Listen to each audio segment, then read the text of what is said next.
Oh, almost. There we go. Freaking out. Yeah, that'd be dope. So you can see a lot of water up there in Florida or what? Yeah, I mean, it rained a little bit, but it was mostly sunny the week. Oh, okay. That's not too bad. That's not too bad. A lot of pretty ladies. We didn't do much, honestly. I mean, yes, but like, we didn't really do. It was me and my father. We didn't really do much besides when we went to stayed at the house because I stayed at my aunt's house, and we didn't really do much after that. I mean, we did Top Mhm. Golf, but Top golf is nice. yeah, it was my first time at Top Golf. Sweet. It Sweet, was sweet. I had this banging like breakfast brunch burrito. It was awesome. Dope. I've never been there. We'll talk about that one time. We'll talk about that one day. I've never been there. We have one here in McAllen, but I've never been there. It's Because just I'm bring it lame. just bring a lot of money though. I'll say that. Yeah, no kidding.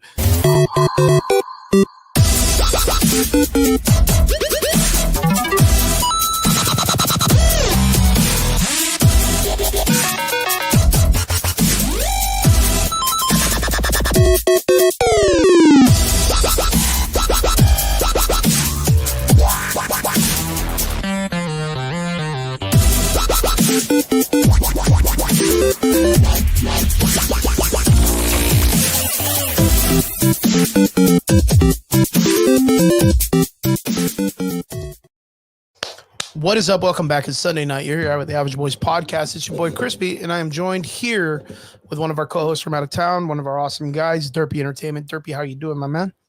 I'm doing great, Chris. How are you? Good, brother. Good. It's been a good week, man. It's been a good week. Pushing on, working full time at my gym. I know that I get to talk to you more often now, so you get to call me during the week and stuff. So you're always catching me when I'm crazy busy. But yeah, I started working full time. We offer classes now in the afternoon, all the way through the nighttime. So I've been at my gym literally almost every day, Monday through Friday. Saturday, Sunday we usually dedicate to when we have fights coming up. Right. So more than likely I'm down for Monday through Friday over there at the gym, and then Saturday I go play Dungeons and Dragons because I'm a big fucking nerd. So I got a That's Dungeons what's and up. Dragons crew. And then Sunday it's usually trying to catch up with all my getting readies for the week again. What about yourself, bro? What about yourself? How was your week? Um, I've been in Florida for about a week. Whoa. Tell us about it, Perfect. man. Tell us what's the title first. Derpy's Florida Vacation Extravaganza. Tell us about it, man. How was your trip? It was a great trip. I drove down with my father down to Florida for about 19 hours in the car. Okay. We saw some sightseeing. It's actually interesting when you drive down there instead of fly down there. You get to see more sightseeing, and you get to see how crazy the states are Yeah. and how 100%. cool it is. But it rained a little bit when we got to South Carolina, Oh yeah. and it stormed a little bit, and then there was actually a crazy part of the trip. There was a car crash that actually happened in front of us. So we stopped at like 2 in the morning, and we heard like a loud boom, Okay. and it was a tractor or something like went into the a sign, like the Holy crap. interstate sign, and it demolished it in half. Tore it all But the up. person survived though, and there was no fire though. Oh, But like, good, man. but Jeez. it was like I think they fell asleep when they because it was like two like seriously it was like two or 1:30 in the morning when we got to the Georgia uh center for Nice, resting. dude. Nice. Let's say so you had a good trip overall, a lot of sightseeing and stuff. Yeah, I love lots of sightseeing. Went to Top Golf. Um, that was fun for the first time. Had a I've bang, never been to Top Golf. had a banging breakfast burrito with some Dr Pepper. It was really good. Nice, dude. Nice, nice, nice. It sounds And like you had a then pretty good relaxing vacation overall, huh? yeah, and then most of the time we just stayed at the house, my aunt's and uncle's house, and swam. And And then they're in that they live in that area? yeah, they live in the Orlando area. Oh, dope, dude. Dope, dope, dope. Well, I So mean, it's still, like man, it must have been nice, man. I mean, even if you got to just chill out, like get to see family, get to do all that stuff, you can't go wrong with that, right? right. Good Fourth stuff. of July went well as well. I had 4th of July. 8 hot dogs and one burger. for the 4th of July. Yeah, that was exactly what we did. We cooked those like the sausages that they sell that Yeah. have like cheddar in it and stuff. Oh, that sounds good. Yeah, we bought a bunch of packs, and then I bought this really good like raspberry chipotle barbecue. So Ooh. like when it was already done cooked and it already had like the charring from the pit, like went ahead and put that on it, and then some nice like salsa pico de gallo that we were putting on top with some lime, and just making some really nice stuff just to celebrate the area that we're in. It's really crazy because the laws of the city are like you can't pop fireworks in the town, but out of town you can. Which, I mean, our town's not like huge or anything like that, so it's not far to get out. But the area that I live in, they're very strict, so they're like, no, you can't pop fireworks. So we just barbecued up and did all our good stuff. Nina says, "Hello, Derp." She also says, "I love Top Golf. I've never been to Top Golf." And Superhero Cut says, "Shout out to Derpy. Keep it up, my dog." Appreciate your superhero cuts. Yeah, so tell me about Top Golf, dude. I've never been there before. Like, what's so basically, you gotta aim for the target and you get points out of it. But there was like basically my father beat me in the regular one twice, but there's a block party version of Fantastic Four version, and I beat him twice in that. Like you get like a different amount of points. Block party? Yeah, it's block party. It's you get like a fantasy, like it's not like a fantasy, but you get different amount of points than the original version of the game, and you get more. It's like an arcade version of it. Okay, and then you said you have to hit a target. Like, is it like the dude in the little cart? Yeah, pretty much. I mean, they're just targets out in the range, and you just aim for it. And basically, if you get it in a certain ring or a ring amount, you get like 16, and then if you double it, you get like 32, because there's like it goes like it adds up basically. If you hit it back to back, it's double points. Nice, dude. Nice. And it's like elevated, right? Like the yeah, we were on top balcony, right? Yeah, we were up on the balcony. So do you end up getting like a really nice view of like the city area and stuff? Oh yeah, we were where it was located was actually International Drive, so we got to see like Universal and Disney basically. Oh, that's so on cool. The view. That is so cool though. That is so cool. Nina asks, anyone gonna go watch Fantastic Four? Yes, ma'am. Yeah, I've 3 levels of that thing is so crazy. I would try to be at the top because I would love just to see the outreach of the city. Like it's always got to be just a beautiful background, a beautiful view. But yeah, we're gonna go. Hot. It wasn't even that hot either. I mean, it's hotter than otherwise. Yeah, it was perfect, dude. It was a perfect. When we went in the morning, it was perfect. That's badass. That's badass. Nina, we are gonna go watch the Fantastic Four. Just like we're gonna go see Superman. Derpy's already signed up to see it like Tuesday. He signed up for the Amazon special, right?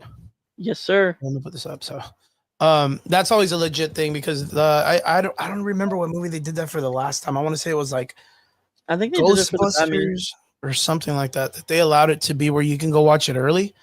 I think they did it for the Batman. Was it Batman?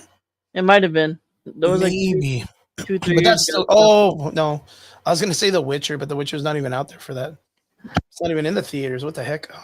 I just remember it being that someone was like, "Oh, I'm gonna go watch it like a couple of weeks early," and I was like, "What in the fuck? Like, how in the hell did you get that opportunity?" And then it just so happens everybody talked about this, but I was like, "Yeah, there's no way." There is a new Superman. Yeah, there's another Superman that's coming out. I believe it comes out this week, right? Yep, Friday. So like 4 or 5 days ago. Well, we got like 4 or 5 days. But I'm seeing it 3 times. Oh my god! And you don't even know it's good yet, dude. But you're like, I don't care. I'm excited, right? And that just succeed. Yeah, like I mean, I want it to succeed, and you know me, I'm always talking about that. Like I want it to be good. There's things that got me kind of nervous, but right. But I'm not even gonna lie, man. Like after everything that's been going on this week, I'm kind of not excited for Marvel. You know, I think I talked about this, but we're gonna talk about that a little bit later. Of course, we're gonna be talking about the second half of the release of Ironheart, which was a series that dropped for a film that was supposed to be released, I believe, 3 years ago. and they decided to be like, hey, you know what? Like, let's release it now or whatever. Um, Nina's like, oh my god, I'm so out of the loop. It's okay. That's what we're here for. We're here to catch you up. No Yes. worries, no worries. But yeah, Derp, I'm very, very happy that you got to go on your vacation and you guys had a good time, family drive and all that good stuff. I love road trips, dude. I think road trips are way cooler than flying, but like of course flying is good because it gets you there super dang fast. You know what I mean? Yeah. But man, it's so cool because when you're driving, you just get You to get see to see so much cool sightseeing. stuff. Yep. Yeah, man.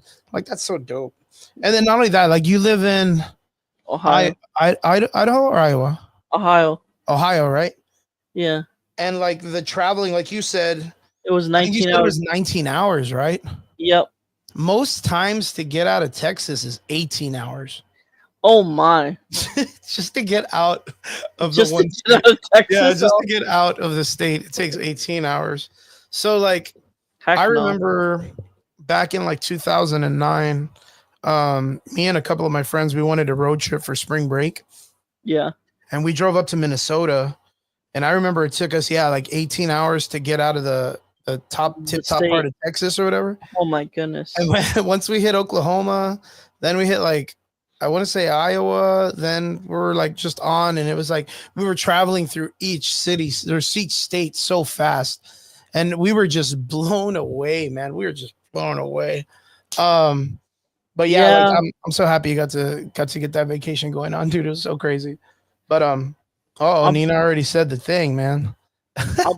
Yeah, it's like I can't watch the new Jurassic Park because I love animals, and I'm upset that one of the movies they killed off the Brontosaurus. And then she put the little emoji. I didn't even know they had an emoji for Brontosaurus. The second go for him.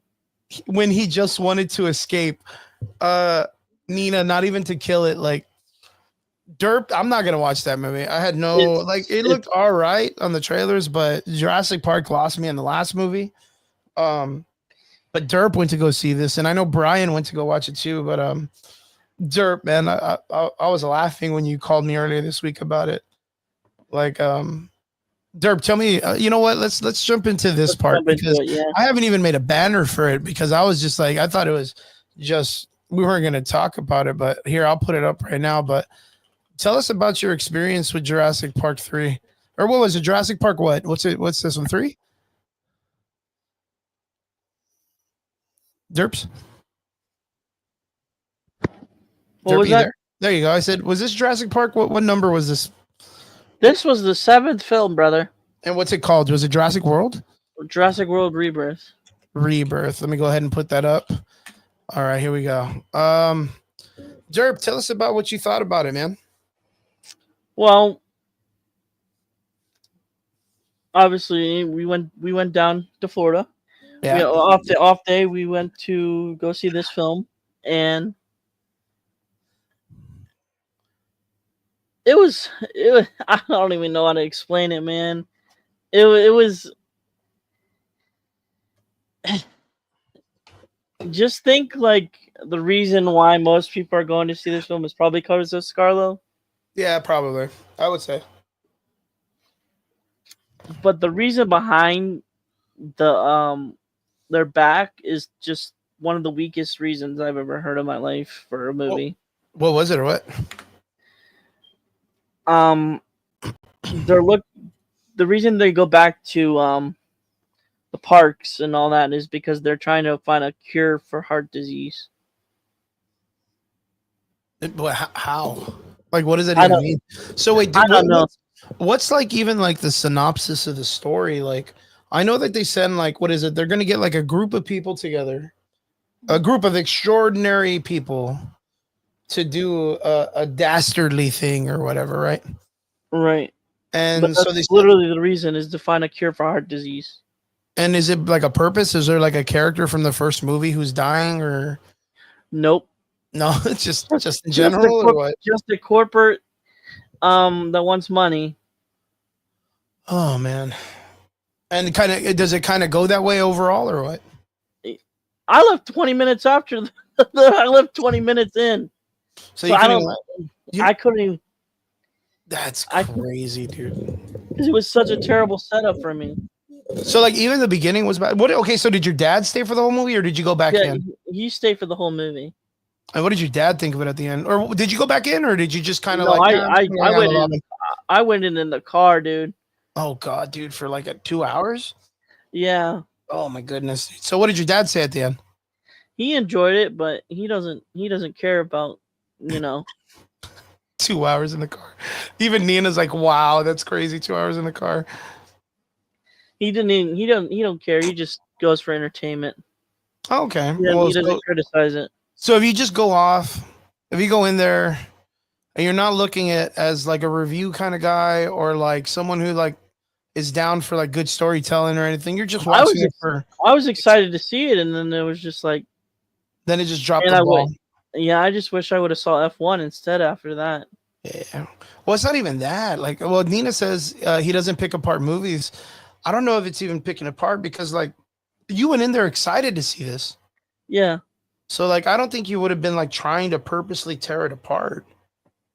I think you would have gone in there and just been like, hey, you know what? Dinosaurs and guns. Let's go, baby. Let's go.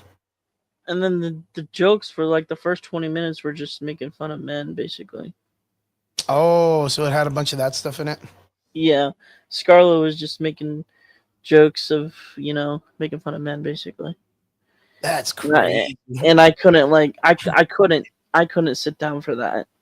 Was it just like, because I mean, they're not too bad, right? Like, there's a couple of films out there that kind of do that and they do it pretty good. Like, there's been, like, I think I read somewhere earlier, like on a chat or something that someone had put, like, they were talking about female heroines in films and they mentioned, the mom from Terminator.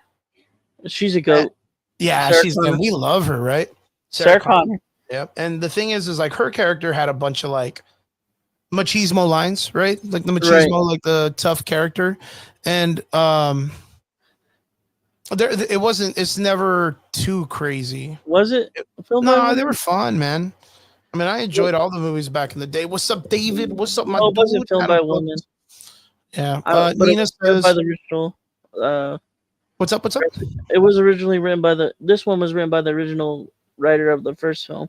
Oh, the first Jurassic Park. Yeah. And you didn't feel like it resonated with the first couple of films? No. Oh man, that's hard. It basically opens up on a text, like scroll text, and not like Star Wars, but just explains what the time period is and what dinosaurs are doing. And it was like, that's how you're gonna start this film? I always feel when movies do that nowadays, they're either filling the film with like a bunch of nonsense because they cannot show us in film like good directing all of that explanation. They have to dumb it down for the audience, right? Right. And they can't just let us figure it out. That's what? That's kind of like something crazy. Oh like, yeah. Here's the worst part of the film. oh, there's a worst part. Yeah. The worst 20 minutes. A Snickers wrapper is the reason why someone dies in the first place in the beginning. Snickers wrapper. What do you mean? What do you mean? He's eating a Snicker bar, and basically the wrapper falls and it breaks the door, the quarantine door. Wait, and how? I don't know. I don't know. That's literally the reason why all the systems shut down, basically, and basically the dinosaur gets out. Wait, like, are you? One of the workers is eating a Snicker bar on work, and he throws the wrapper. Yeah, he throws the wrapper on the ground. He's not noticing it. What's up, John? And it breaks the entire system of the whole Nina's like, because they put it in a microwave, like. Like, yeah, I mean, that would have probably made more sense because they would like, all the sparks and it blowing out systems or whatever. But like, you're saying that the guy just literally throws a Snickers bar on the ground, the wrapper, and it shorts. What is it short out? Short circuits the entire system. Oh, Jeremy's coming in, and he said I'm guessing he saw it. He says, yeah, the wrapper clogs the vent and it fucks it all up. Yeah, and that's the reason why the dinosaur gets out. And the character dies, and then it grows, and then basically after the character dies, Jurassic World Rebirth. The title. So that like I guess that's the what is it? Project Zero kind of shit or whatever, where they're like, oh, that's where it all spawned from. Yeah, So the moment this dude, like, can you imagine, dude, having and to set up the most like, it's like a mutant. It's like a mutant dinosaur too. It's not of like a normal course, dinosaur. that was like that one in the Chris Pratt movie that could like do Yeah, backflips and he used guns and shit. yeah. Yeah, that movie was wild. Uh, Jeremy, what the And crap, man? I knew this movie. I said, yeah, that this is not my movie. I'm not watching this, and I left. Okay, so you left like right after the Snickers part. No, I left like when they were going to the island before they were setting up Oh, to go to the after. island, and I was like, this setup is terrible, and this is very boring to me. You know what that reminds me of? I always go back to this shit. Thor: Love and Thunder, man. I was watching it with my boy Vince. He's a good friend of ours, and my friend Troy Alexander. And I remember the first part of the movie where he gets on the Mjolnir. No, the hammer. He jumps Yeah. on the Stormbreaker and he rides it like a witch. And I literally just put my shit down. I was like, I'm gonna take off, bro. This movie isn't for me. And Vince grabs my arm and he's like, no, Chris, chill, dude. It's the first fucking 2 minutes, dude. Like, chill out. Like, I was struggling so hard, but I feel you, dude. Like I want to ask you, and this is a question to everybody out there in the comment section and stuff like how is it that they just can't make a decent story? Like just a decent story. Like it doesn't take much. I mean, dinosaurs themselves are pretty fucking wicked. I mean, where is like the heart of the first movie? Like, do you remember in the first movie, like when Nina tried it with Dominion. They What's tried that? it with Dominion. They tried it with Dominion, but it's like, well, with all the nostalgia characters, they tried it with Dominion, which was the last one. Well, I mean, the problem with all that stuff is like when you bring in the old school nostalgia characters, you can only get so much out of them because you're only pulling at the heartstrings of the old people, like the old people in the story. But it's already been like, man, 20, 30 years. Like there has to be more to the concept of it. You have to be able to build new characters to build a universe or a world, right? Like that's what Marvel did for the first 10 years. You know what I mean? You know how I feel about this film? I feel like this film was Terminator Genesis all over again. Oh yeah. Yeah, that was a bad movie too. And I think Nina gets it right too, is we're going to be at a point where no one can write anymore. Right. And me and Brian, I argue with Brian a lot, and I was saying like there was that time where people all over the internet were fighting for all of those fucking people in Hollywood that were on strike. But the thing is in that group of people, you had some really just shitty wannabe people that weren't, all they want to do is just ride coattails and get up there and not be successful and not be creative, and think that they're better than everything else. Like, and that's my biggest problem is that you have all of these old school masterpieces, right, of film that we've had throughout the years. And the newer generation will always come up and be like, oh, well, I'm going to make it better. Like, I'm going to make it better because I am good. And then they put their shit on it and it sucks. I mean, that to me is like the whole Star Wars thing. Like everything in Star Wars is in such a debacle because of the fact that we've allowed people to confiscate an IP that we've loved so much, and then they just run with it because they want to do stupid shit to it. It's what's going on with Marvel too. So like Jurassic Park has always kind of struggled, but I don't know, man. There's just something about it that's just like, man, I don't get it. Like, I'm not going to say that I can go out there and do better or whatever, you know what I mean? Or that we can write better. But there has to be a certain point where like, when you have like 18 people sitting in a room coming up with ideas, there's a certain part where you look at something like, I don't know. I guess the only thing I can kind of think of is She-Hulk, right? Because they made fun of it. Oh God. Right? But it's because they made fun of it. That's the only reason why I want to bring it up. is because they made fun of it where the character herself goes into the room and like starts jumping all the writers and all that shit because they're making fun of Which was themselves. worse, Ironheart or She-Hulk? Ironheart. Ironheart? Oh Ironheart. god. Yeah, Ironheart's worse. Like just off the top of my head, Ironheart's worse. It's because like at least She-Hulk, for whatever it's worth, she has But there was there's some story in it. Like there's the part where she's the lawyer. They bring in Titania.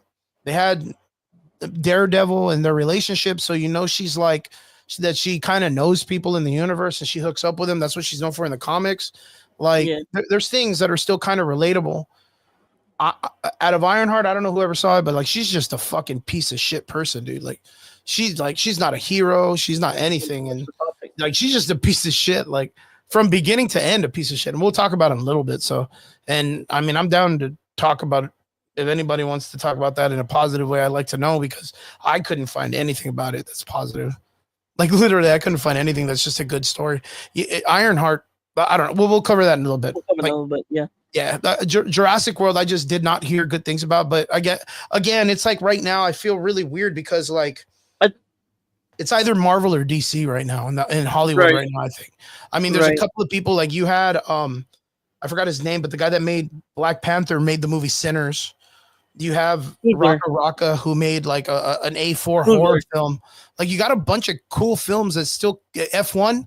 I think everybody's been telling me that F1 is like a fucking banger. And it's literally just Tom Cruise in a fucking race car.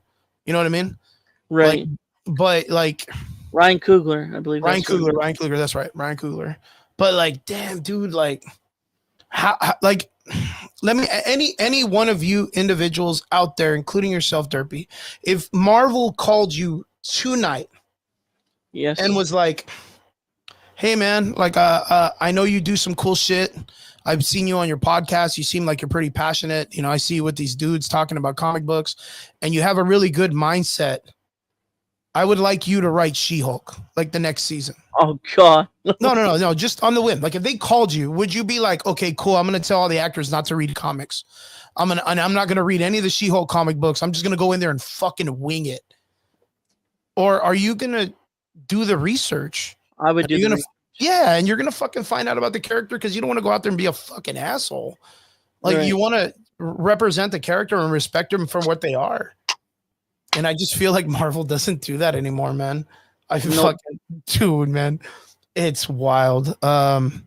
Nina says She-Hulk looks like a comedy. I've never seen it or read She-Hulk. And that's the biggest thing is a lot of the characters that Marvel is coming up with, Marvel fans. They're very under known characters, but they're trying to make it seem like they're fucking huge. Like Nina, if I was to be like, what's up? I'd take a shot here. Yeah. Like this is the reason why. Like she said, she doesn't read. She's never read She-Hulk or anything. No, not to target her, but this is the reason why most Marvel fans don't read anything. Mm-hmm. They're just there for the entertainment, and it's as a DC fan, it's quite annoying. When they get spoiled with the universe, and we don't. The ones that read the comics mostly. Yeah, straight up. Nina says, do you want an opinion outside of the comic reader's perspective? Sure. She says She-Hulk looks like a comedy, and I've never read it or seen it. You're saving yourself a lot of good time. You could probably go like cut grass or go get a coffee at Starbucks. You can learn twerking. That's about it. Fucking spare your time. What's up, Miguel? Good to see you, my man. You can learn twerking. That's about it. And, Yeah, pretty much. You'll know who Megan Thee Stallion is. You'll know what a light elf is or a dark elf. What was it? Well, light elf, I think. I don't remember. You'll find out who Titania is, even though she's not like that in the comic books.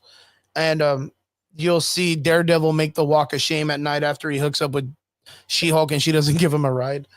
And he's still in his costume, mind you. So that was even wilder to me. But yeah, She-Hulk is and again, the approach that they did in She-Hulk was the writers and director wanted to go after the critics who knew were going to talk bad about the show. Like that's why they made the show the way they did it at the end. If you do watch it, like watch it for the debacle, because that's going to go down as one of like the stupidest Marvel shows. And not even like, it's not a bad show. It's just stupid. Like it's just a stupid way that they were like, They nerfed Hulk too and She-Hulk. Oh, yeah. Like, Well, big kind time. of. They made it more where like, of course, She-Hulk was gonna pull this like I am woman, hear me roar. Yeah. And there's still parts where Hulk will be like, oh, okay, cool. Like she'll throw a rock and then he'll grab one and throw it even farther to be like, look, I'm gonna show you I'm way fucking stronger than you. And it was never like, but it's never pushed on that she's like bit better than him But or whatever. back on Jurassic World Rebirth. Yeah, go for it. This movie, this franchise needs to die. That's sad, dude. It's the 7th film. It needs to go away, regardless of how much this money it makes for this film, Rebirth. It needs to go into the night and go bye. What do you think would have made it? Because this is gonna watch. I'm about to burst motherfuckers' bubbles, but this is pretty much gonna be the same shit as Alien Earth or whatever the fuck that movie that's coming out. This is gonna be the same exact shit. Like they're gonna do if they don't push it. Like, look, watch. I'm just gonna put this out there. Both these movies should have gone in this format. Human beings are like the bottom of the food chain. Yeah. And they're barely scraping by and trying to survive. Oh, what's the new movie coming out by Fox? Predator Badlands too. That as well. It's gonna be terrible. Predator Badlands or whatever it's called. Yeah. It's gonna be the same result with this. It's because they're trying to very much like mainstream these movies. Right. They're trying to just kind of be like, ooh, you know, it would be cool, like, and then they're just throwing a bunch of stupid ass shit at it. It's just a bunch of executives trying to rehash old films. And it's like I said, like because they can milk it forever. Jurassic World could have taken a page out of like Attack on Titan, or it could have taken a page out of that 28 inches later, or what's this fucking movie that came out? 28 years later. Yeah, 28 years later. Power Rangers, you mean? Yeah, they could have taken a fucking page out of that book or out of that story and made it to where, of course, like the island has been fucking overrun by dinosaurs.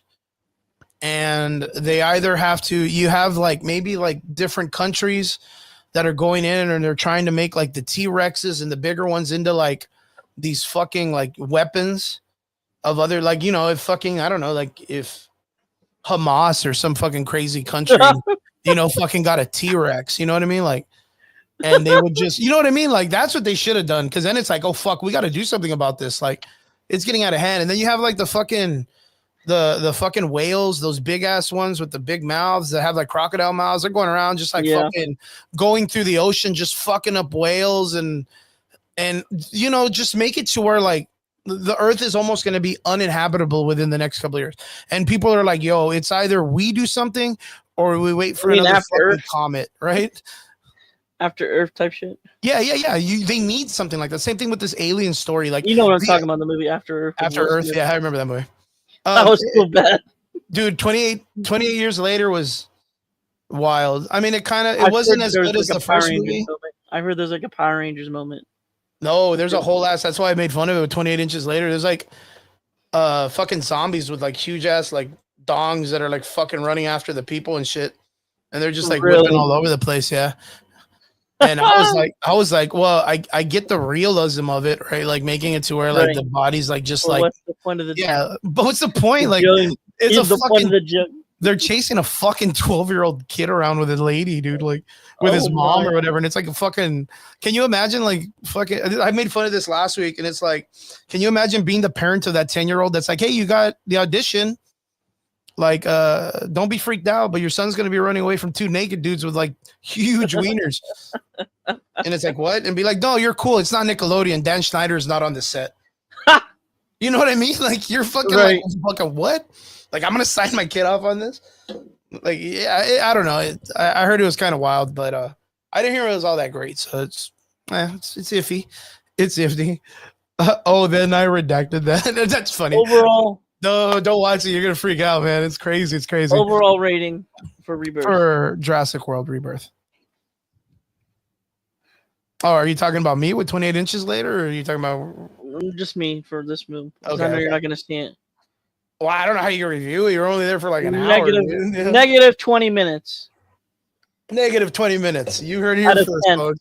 Negative 20 minutes for fucking Jurassic World Rebirth. Yo, and that's because, like, I'm telling you, man, like, I like the Aliens franchise. Even though the last one with the, well, I don't even know what it was called. That weird Aliens movie that had the Predator alien, or the one that was like the tall, skinny basketball player guy. Alien vs. Predator? Or... No. The recent one that just came out. It was like the one that had the girl. It had the black robot guy. Like, I don't know if you saw that one. The one that recently. I don't think I did. No, Prey? I mean, it's Prey? Like a, yeah. I think that's that it. Which Prey, one? Yeah, Prey, yeah, right? Yeah.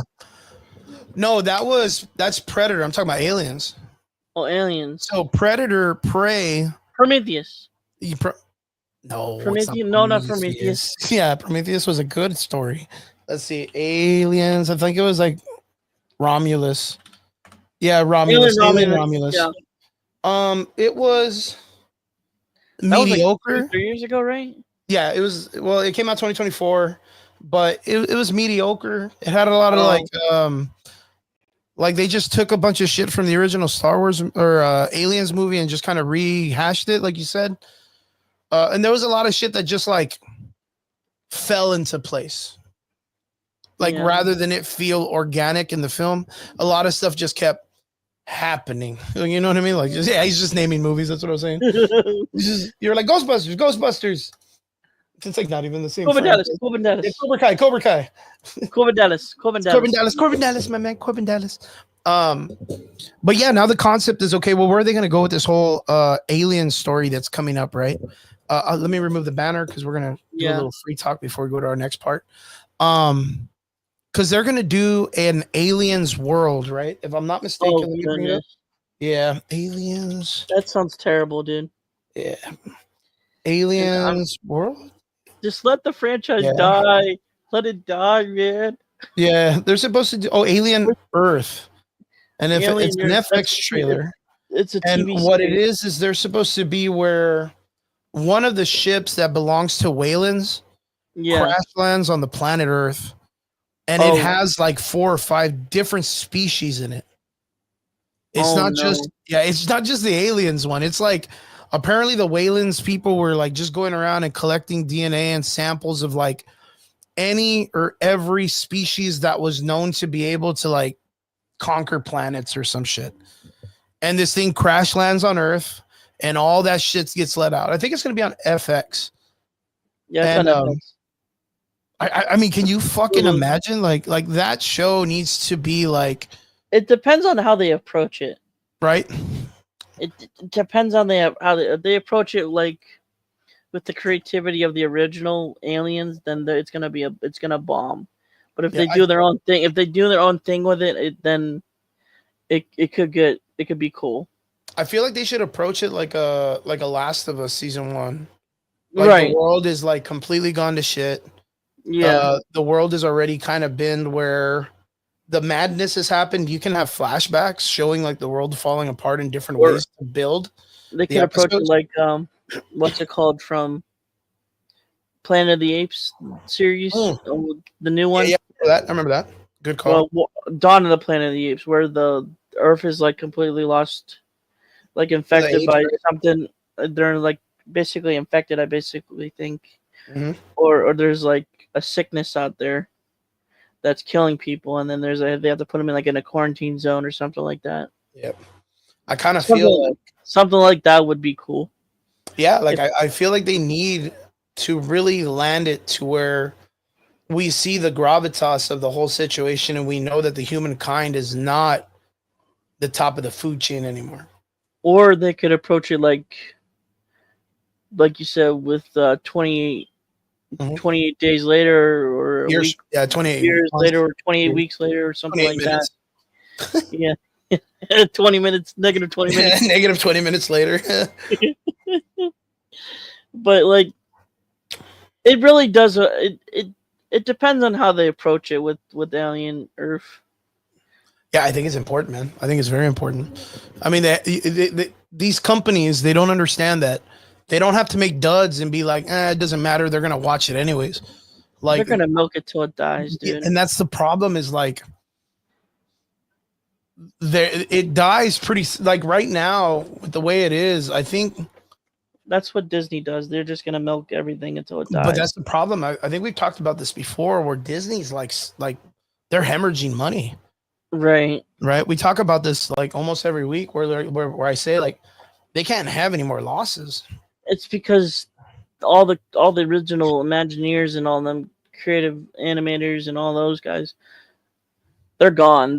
And you have a new generation of animators and writers and all that, and they're not creative like the old ones were. Yeah, they're privileged. They're privileged. They're privileged, man. That's really what it is. Speaking of writing, though, I don't know if a lot of people have been or have not, but recently there was the release of Squid Games 3, season 3. And I hadn't really cared to be caught up on stuff on Netflix because, it's Netflix or whatever. But I had the opportunity to catch up with Squid Game season 2. And fuck, it's good. Like, the only person that I care about is the purple hair guy. Oh, Thanos. They call him Thanos. Yeah. They call him Thanos. He was so obnoxious, dude. I know. He was the so best fucking obnoxious. But like, I dug all the characters. Every one of the characters. I loved his energy. That's why. Yeah, and what's crazy is like, he didn't care if he died or not. I was invested, man. At first, I was kind of like, "Oh, this is dumb." The main character's back, and he's back to needing money. His mom, I think, had cancer. So he used all the money on that for this, and now he's back to being broke and all this stuff. And in my mind, I'm like, well, what if it's like a ploy? What if he's telling people that as a story? But he has an entire, like, almost like mercenary police group that's supposed to be having his back. That's supposed to be like trying to bust the games, right? Right. And I got some news. Well, I was like, well, what if he ends up like using that money to hire those guys as like so they could kind of bring it all down or whatever, which is cool. But what's the good news? The full score for Superman has been released. Oh, cool. The music soundtrack? Just the theme of the film. Oh, that's cool. Not the soundtrack. Song. It's a good song. It's a really good song. But yeah, I was kind of like, what's kind of dumb. Like, I don't even know how they're gonna bring the actor back. Like, I remember in the last film or in the last season at the end, the dude, like, what does he do? He like paints his hair orange because he turns all cool, or like, an anime character, or he like dyed his hair some wild ass color, and I didn't understand why, which they never really explained in this either, because he's back to having normal hair at the end, or in this season. But that's crazy. But yeah, man, like I was fairly impressed with all the characters. It's crazy because I was talking about, there's a character. Let me see if I can find a picture of him. Squid Games 2. There you go. The character's name is Cho Hyun Joo, right? Played by Park Sung Hon, which is, I am not good at saying these names. But yeah, you just butchered that. It's this character. So this is I know, right? This character is played by a male character, Park Sun Hon, who's a cisgender male actor, which you can see, but he plays a transgender character in the series. Oh. And at first I was like, oh man, this is them like picking on Western culture. And then you end up finding out that this character has like layers of complexity to it. Right. Like layers, dude. Like I was fucking blown away. I was invested in this fucking character enough that I was telling my friend and other people, like, I hope they make a show about this person. A spinoff. Yeah, that would be cool. Dude, straight up. Like, it's so fucking crazy because, like, I don't want to ruin it because I don't know how long season 2 is on. Can we talk mild spoilers? I didn't watch it fully. I just see spoilers. I never watched the entire series. Yeah. I want to, well, just for this character, I want to talk about her character. So the character is, they're ex-special forces. Oh, wow. Like, the character, like, so there's a part where they kind of like do a coup on the Squid Games. So they overrun a couple of the guards. They take their guns and they plan a whole takeover, like, of the whole company again before the season ends. and this character pulls up, and everybody, like the main character and the other supporting cast character, all attack the guards, take the guns, pick up the clips, and they pretty much take about, I would say, like 8 or 9 guns with a good amount of clips, and everyone's looking at them, and they're all like MP5s, which is a certain type of weapon. And you see the characters all looking at him like they're trying to figure him out. And then this character stands up in front of the group and breaks the gun down. Like, hey, guys, this is how you take the clip out, put the clip back in. This is how you rack. This is how you hold it. Do this and that. This is single auto fire and all this stuff. And you're kind of like, what the fuck? Like, I get the character was trans and like they were helping out this group of people pretty well. And they were becoming very like connected very well. And you were kind of like relating to these characters. But what the fuck? How does she know about guns, or how do they know about guns? And then all of a sudden they get back in line, and one of the other men look at them and they're like, hey, that was really cool. Like, how do you know so much about this stuff? And they look back and they're like, oh, I was ex-special forces in the military. And I was like, oh, fuck, dude. Like, dude, I was like, what? And then boom, like they go on the coup and they go out and they start shooting people. And this person is just fucking railing people, bro. Like just shooting everything, single shots, controlling their fire, like just doing everything like an action hero. And I was like, fuck, like that is, even though I'm not really like, I've never really been into like the LGBT storytelling of characters or whatever. Like I would not mind seeing a film written well like this of a character being like a heroine, like espionage, like setup, or maybe like a Die Hard, like in the same format of them only. If that makes sense. I don't even know if that makes sense. Like Die Hard, like where they're like, let's say this person is like this character doing the trends. Like the whole thing is the character is trying to do the games to raise money to get the full change. Like, and I was like, oh, well, that makes sense. Like, you know what I mean? Like everyone else is just gambling debts and all this other shit, but this person has like a purpose. And then they talk about how the community around them do not treat them equally as everyone else. And it's like, okay, cool. I understand this because in Western culture too, that's the big rally. A lot of people that live in this kind of like format, they don't get respected. So it's understandable that could be written in storytelling as a trauma-like situation that the person needs to come out of. Or has a what is it, like a purpose, right? Like their purpose is to be accepted or whatever. But man, dude, they wrote this character super good, man. Like I was really, really blown away by this character. So, yeah, Squid Game season 2, it really caught me by surprise. I was not ready for it. But I got invested. I saw the whole season, and now I'm down to season 2. I haven't been able to see it yet, but hopefully I can. And so you haven't seen any of the seasons? No. Now you stop watching it? Oh, man. I think it's worth it. If anybody's out there, I think season 2 of Squid Games is pretty worth it. With the palette of everything else that's coming out, that's shit, I think watching something that has some fucking good writing in it is necessary, and I think that's pretty good. I still haven't seen Sinners, though. I heard Sinners is written very well. Oh, Sinners is... I didn't see Sinners either. No? You don't like scary movies or what? I just didn't see it. Yeah, you're a scaredy cat. Don't lie to me. No, I'm just kidding. I've seen a bunch of memes about it. Oh, yeah. I've seen a bunch of memes about it. Well, onwards into our last 3 subjects that we'll be talking about today before we call it a day. First, I'm going to be talking probably by myself. You see, even Nina, Sinners surprised me. A lot of sexy time. A lot of vampire sexy time. That's funny. Saw all of Squid Game season 3. Oh, dude, here we go. Javier, what's up, man? Saw all of Squid Games season 3 was really good. Javier, by chance, are you feeling it like the way I was, like about that character? Like, was it kind of like hey, this character is really fucking cool, man? You let me know, because I was like, dude, this is fucking dope. And he says also that Sinners was surprised that it was really, really good. But yeah, we're gonna go on to the next subject. You guys still continue on in the comment section. Because I'm probably the only dumb motherfucker that saw this other than Brian. I think Michael Betancourt saw it too. But Ironheart released the last 4, 5, and 6 episodes of the series.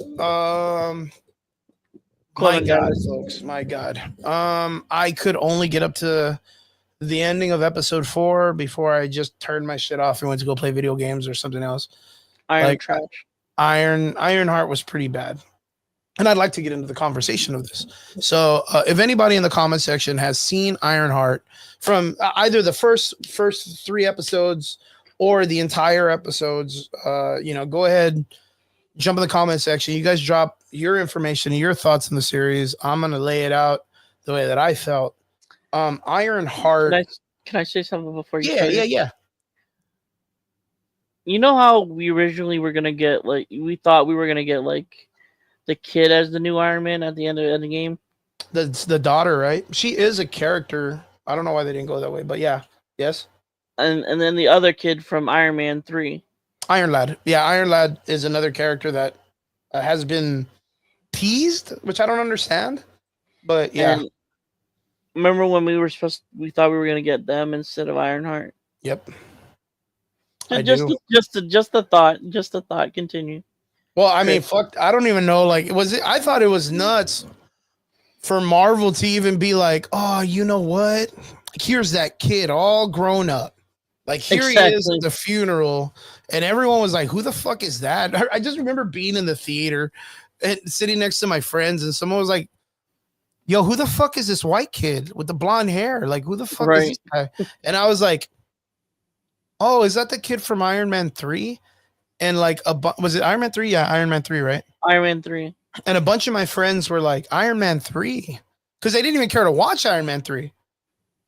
Because it was that bad. Because Iron Man 3 used to be like one of the worst Marvel movies ever. To be, but there's a lot more. Yeah, now fucking Marvel is like, yo, I bet you we could top that shit. Yeah. Yeah, Iron Man 3 used to be pretty bad. And Iron Man 3 is better than Iron Man 2, I'll say that. Yeah, there's parts. I really did enjoy the Hammer character. Justin Hammer. I thought he was a good villain. Whiplash was stupid as fuck. I still think they should have brought in Crimson Dynamo. It was such a terrible villain. Yeah.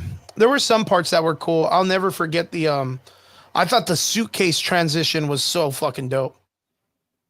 When he's in the fucking Formula 1 and he grabs a puts it on his chest and opens up his shit. I was like, fuck, dude. This is fucking cinema, man. That was such a dope transformation. Like, that was so good. But yeah, well, both of those movies were weak as fuck, but it's because people don't know that Iron Man's Rogue Gallery sucks, other than the Mandarin, which they fucked up. I like the twist on the Mandarin, but I get like, oh no, it was funny.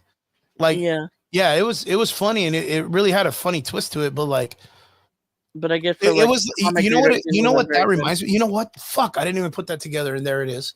Because there's so many shit pieces of work that they put into Ironheart that were supposed to symbolize all of the things that Tony Stark went through. And they tried to crash all that shit into Ironheart in 6 episodes. So all the movies of Iron Man, they tried to force all of the things that he did as a character into this character in 6 episodes. What's up? Were there flashbacks? Yes. Flashbacks of her dad and her friend being shot. Like, there's literally, like, you can name me any of like the major points to the Iron Man stories throughout all of them, and the writers of this story thought it would be cute to be like, oh, look, Riri did that too. Like, yeah, like, I don't know how to explain that in any other way. How original. How original. I said, how original. It's not original. The only thing that's original about this character is that she's a piece of shit.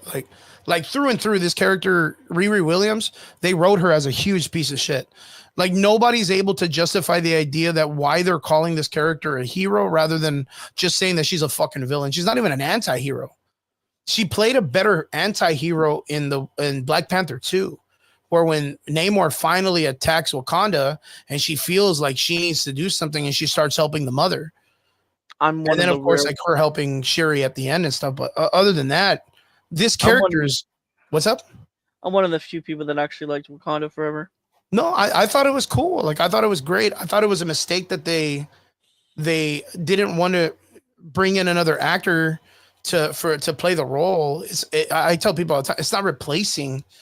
It's just in theater, it's just making sure it makes sense to make the character, because we only got him back like right at the ending of Endgame, right? He barely came back, and then the first movie comes back, he dies of a heart attack off scene, and they don't even make it make sense. But I get it. I get the tribute to be like, yo, well, this character is going to be immortalized for Chadwick Boseman, which, I mean, fuck, you can go back to the episodes that we had. I was just trying to hold back tears talking about it. I was so bummed out about it because I thought he was amazing. But like that, I think was a mistake because it was going to be hard again for them to continue the story of Marvel with the Black Panther character when we only had one film with him, or two if you count those other movies as films of his, but they weren't. They were just supporting roles with his character. And Shuri, yes, mind you, does become Black Panther when T'Challa dies in the series.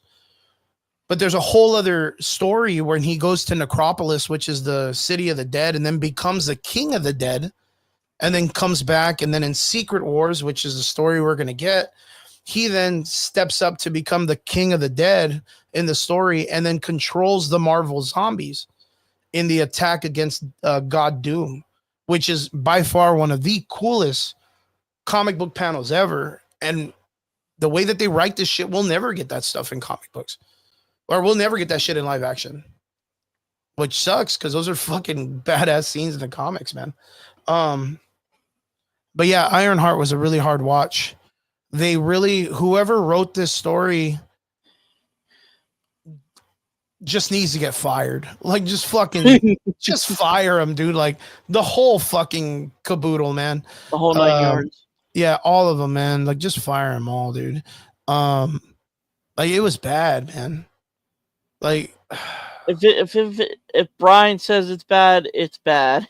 Yeah, Brian hit me up like a couple of days ago and was like, "Well, Chris, I mean, it was bad, man. Like, there was no redeeming qualities of this character towards the ending of the season." And I was telling him, I was like, "You see, like, look, even the concepts. I don't know how many people have seen the series or are even into it. I don't know Disney Plus anymore. So. The story that they're putting on Riri Williams." And I mean, anybody could talk against this if you want. They're just trying to take points that Doctor Doom did in his storyline, and now they're trying to put it on Riri because there is no Doctor Doom in the MCU. There's no Doctor Doom. So, like, the concept of him making a pact with Mephisto to get his mom back, like there is. Oh yeah, no Doctor Doom. Huh? I seen that junk Mephisto finally shows up. Yeah. Oh, yeah. Did you see it or what? I did, and there's been a bunch of memes and everything about it.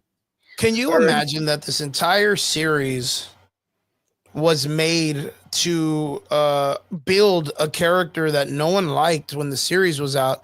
And if they liked her, most of them probably never read the comics. They just say that shit because they're fucking idiots or whatever. Right. And if you like it, cool, man. Fucking you, whatever. Like, people learn to defeat or whatever. I don't know. Like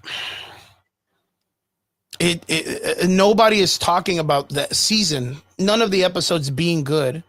Everyone is just like, oh, my mind is blown. Mephisto's here. And it's like, why? Why the fuck does it care if Mephisto's here in this part of the MCU? Like, I would just like one person to explain that to me. I don't give a fuck if it's John Campea or the fucking dumbass from Rockstar's New Media, or like, explain to me why Mephisto is good now when he should have been here in Endgame and Infinity War. He's good. He's a good person. No, he's the devil. Oh, okay. No, he's Satan. He's literally Satan of the Marvel Universe. Oh, like, that's what he is. Like, he even comes from a place called hell. Like, it's a dimension called hell. It's not even spelled hell, or whatever. But he feeds on souls. He makes contracts with people and gives them whatever he wants, and then he fucks them over. It's Satan. It's Satan. This is literally what it is. Like, there's no other way to say it. And people are like, "Fuck yeah, we got him." And I'm like, but why? Explain to me why. Like yes, in the Marvel universe, but why do you want him now? Like, if that's your stake that you're gonna die on, that's gonna make Ironheart so good, like, explain to me why Mephisto's cool. Like, explain to me. Like, like, they can't. There's nothing about his character. And I forgot. Go ahead. Just think kids may watch this, and their parents may think, "Oh, look, well, hey, what are you watching, kiddo? I'm watching Mephisto. Who's Mephisto? He's literally Satan, He's Satan of and the Marvel Universe. I'm Satan of the Marvel Universe. Oh, yeah, cool. Yeah, it's like, how do you explain that to your kids? But it's like, all right, like there's so many like evil characters. You look at what is his name? The one that did, I can't even fucking think of his name. Thor, Surtur. They Surtur's messed him this up like so. giant demon with like horns and They shit. messed him so up. I was so mad. Yeah, but I mean, if you look at him, like if your mom walks you in that movie and they're like, "Here's Surtur," and it's just this fucking 30 fucking story tall demon with a giant sword, you're like, "Oh shit, this is some real stuff." And then Hela is the goddess of death who is in charge of hell and the mythology of the Thor They made universe. that too jokey, dude. That movie was so too jokey. Yeah, it was a little bit much, but they did some stuff. I think Taika Waititi did okay in some of the stuff, but Ragnarok was so good. Ragnarok should have been like what Thor: Dark World was. Yeah, but nobody liked Dark World.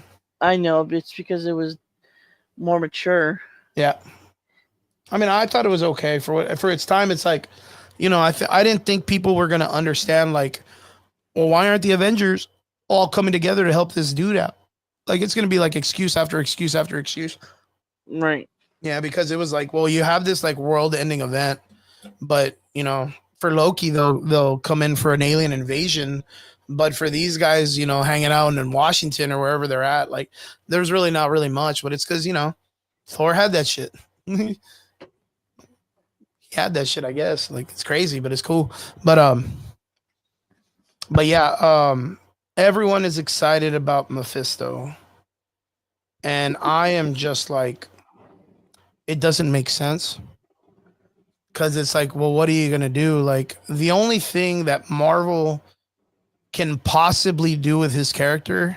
And maybe add Ghost Rider. Maybe. Like, even with that, it's minimal. Because everyone will go off and be like, oh my God, Ghost Rider's so cool. But they don't know shit. Like, again, I always tell people, look, if you want to know what works and what doesn't work, try to name me one or two villains of those characters that you know off the top of your head without Googling it. Right.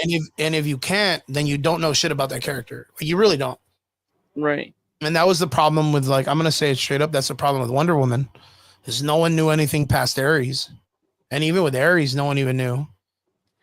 I knew Cheetah. Oh, well, Cheetah. Yeah. Cheetah was the only other one, but she's like she's more of like a Legion of Doom villain. Yeah. Yeah, she's more like when the Justice Leagues get together and then Cheetah's just used as like a support character. But Wonder Woman's usually just beating up big dudes, big characters. Darkseid. Cersei was new to me. Which one? Cersei was new to me. Oh, Cersei's. Well, that was from Creature Commando, right? Yeah. Yeah, but Cersei's is technically like her antithesis, I guess you could say.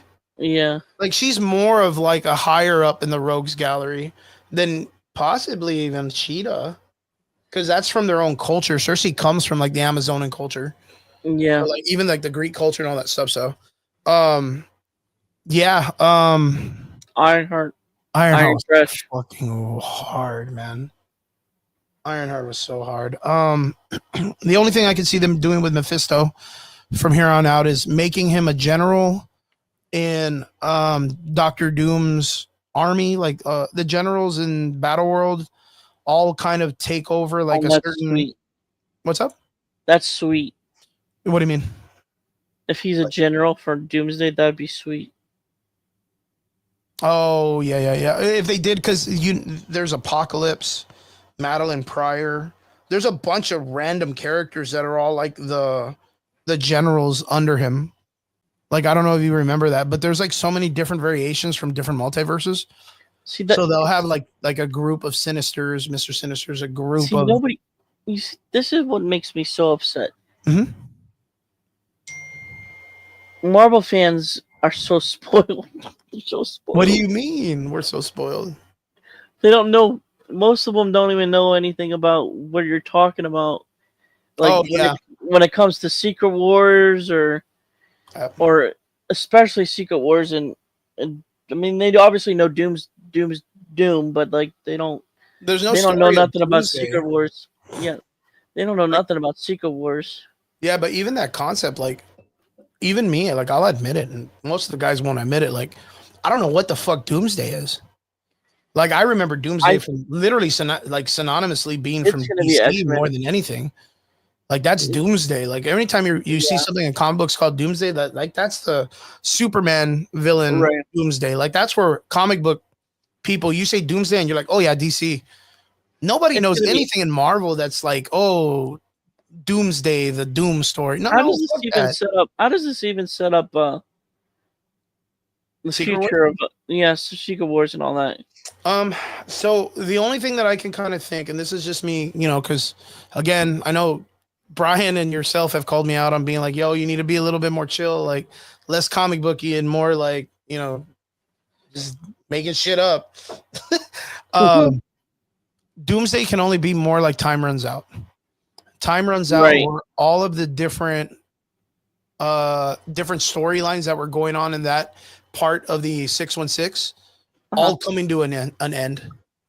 Okay. And the idea of the two universes crashing together, that was because during that time in comic book history, you had the 616 that was very prominent, and you had the Ultimate Universe, which was very prominent. And they were like, well, what do we do going ahead? We can't keep making it because people are getting confused. And they were like, well, let's fucking slam these two universes together. We'll have them fight. The 616 has to survive, but we'll just take all the cool shit from the Ultimate Universe and just leave it in the 616. So basically, Mm-hmm.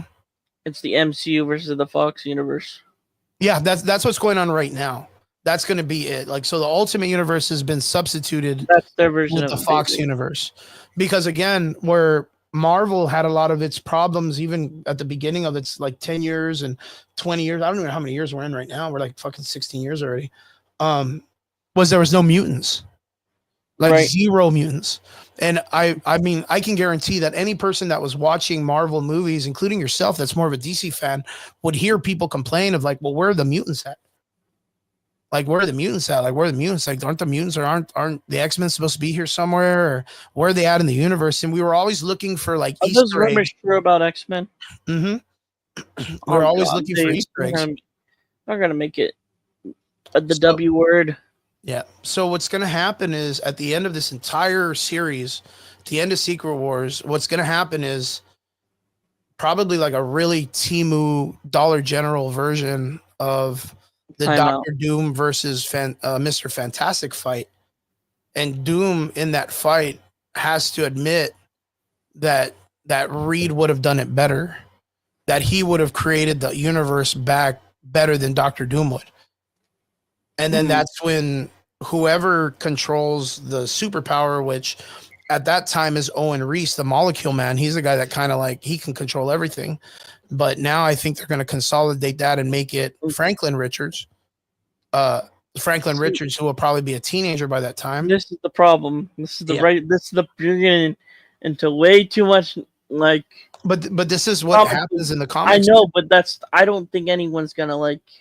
They're not gonna get it. They're not gonna get it, dude. Yeah, they're not gonna get it. Yeah. So what happens is, like, I try to explain comic book stuff to my father all the time, and he has no idea what I'm talking about. And it's gonna be we're getting into the real nerdy stuff with Secret Wars and Doomsday, and it's gonna. I don't know if the public's gonna be like. I don't know how they're gonna accept it. Right. Exactly. Right. Like I feel like the biggest thing that I feel, and this is something that I've talked to Triggs, Brian, Michael Betancourt, and all the guys about is, I thought Magneto was a made up word. I love that. This is where Marvel is gonna ruin everything. Right. Is that there was a time where that in the first 10 years, and anyone can challenge me on this, all of the films before that were doing their best to somewhat stay close as much as they could to the source material. Right. And only changing just a little bit. Even the concept of like Thanos snapping out half of the universe was still very close to what Infinity Gauntlet was.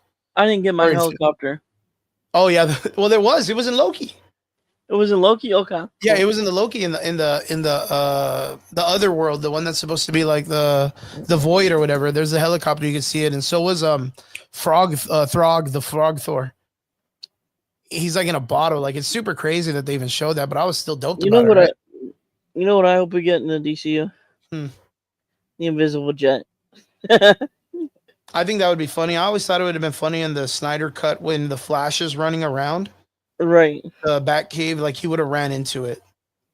That And would then be fun. That would have and been then funny. Diana would have been like, "Sorry, I parked my jet there."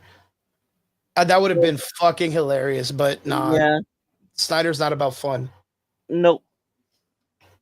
Well, he does little jokes, and they were all right. But oh, well, like I was saying, like at the end, Doctor Doom realizes Reed would have been better, but and then Owen Reese says, "Oh, okay, cool. If that's what you think," and boom, Battle World gets deleted, and all the power goes like all the world just goes back to normal. And then it's the Fantastic Four with Reed Richards and Molecule Man and his son going around creating all the different multiverses again. Well, my question was originally, how does this set up? How does this set up Doomsday? Oh, like everything right now. Yeah. So 'Cause we're apparently, going into Fantastic Four, right? yeah. Apparently, the rumor is at the ending of Fantastic Four, Doctor Doom, like everything is supposed to already be settled out. The 616 and the Fantastic Four is where it needs to be, which I don't understand yet. Being that we saw the Thunderbolts, we see the jet come into the 616, so maybe they come to this universe and they settle down and all this stuff. Which again, if dealing with the same rules of the Marvel universe, Doctor Strange, Mothertude of Madness, or whatever the fuck it's called, Motherhood of Madness, or whatever, Multiverse of Madness. Something from not from the same universe cannot stay there for too long, because then it can create an incursion. Right? Yep. So right now we know Monica Rambeau is in another universe. And we know that the Fantastic Four coming to our universe puts them in ours. So that's two different universes. I'm guessing fucking three universes collapsing at once. I don't know. I don't know how they're gonna fucking they're not gonna fuck with it. They're gonna just write it off like no one remembers. But apparently like they're comfortable. Sue Storm puts the baby in the crib, goes to the kitchen to get a beer or fucking take a shot or whatever the fuck this stupid bitch does. And comes back and Doctor Doom is just sitting there with the baby and he's like, "Deuces, bitch," and then bounces out. Like that's what I heard. That's what you heard? That's what I heard, yeah. Not even kidding. Like literally, he says the baby. She comes in and sees Doctor Doom, but doesn't. Well, I don't even know if she says Doom because, again, unless the movie explains to the audience that they know Doctor Doom or have some history with him, then how the fuck does she even know?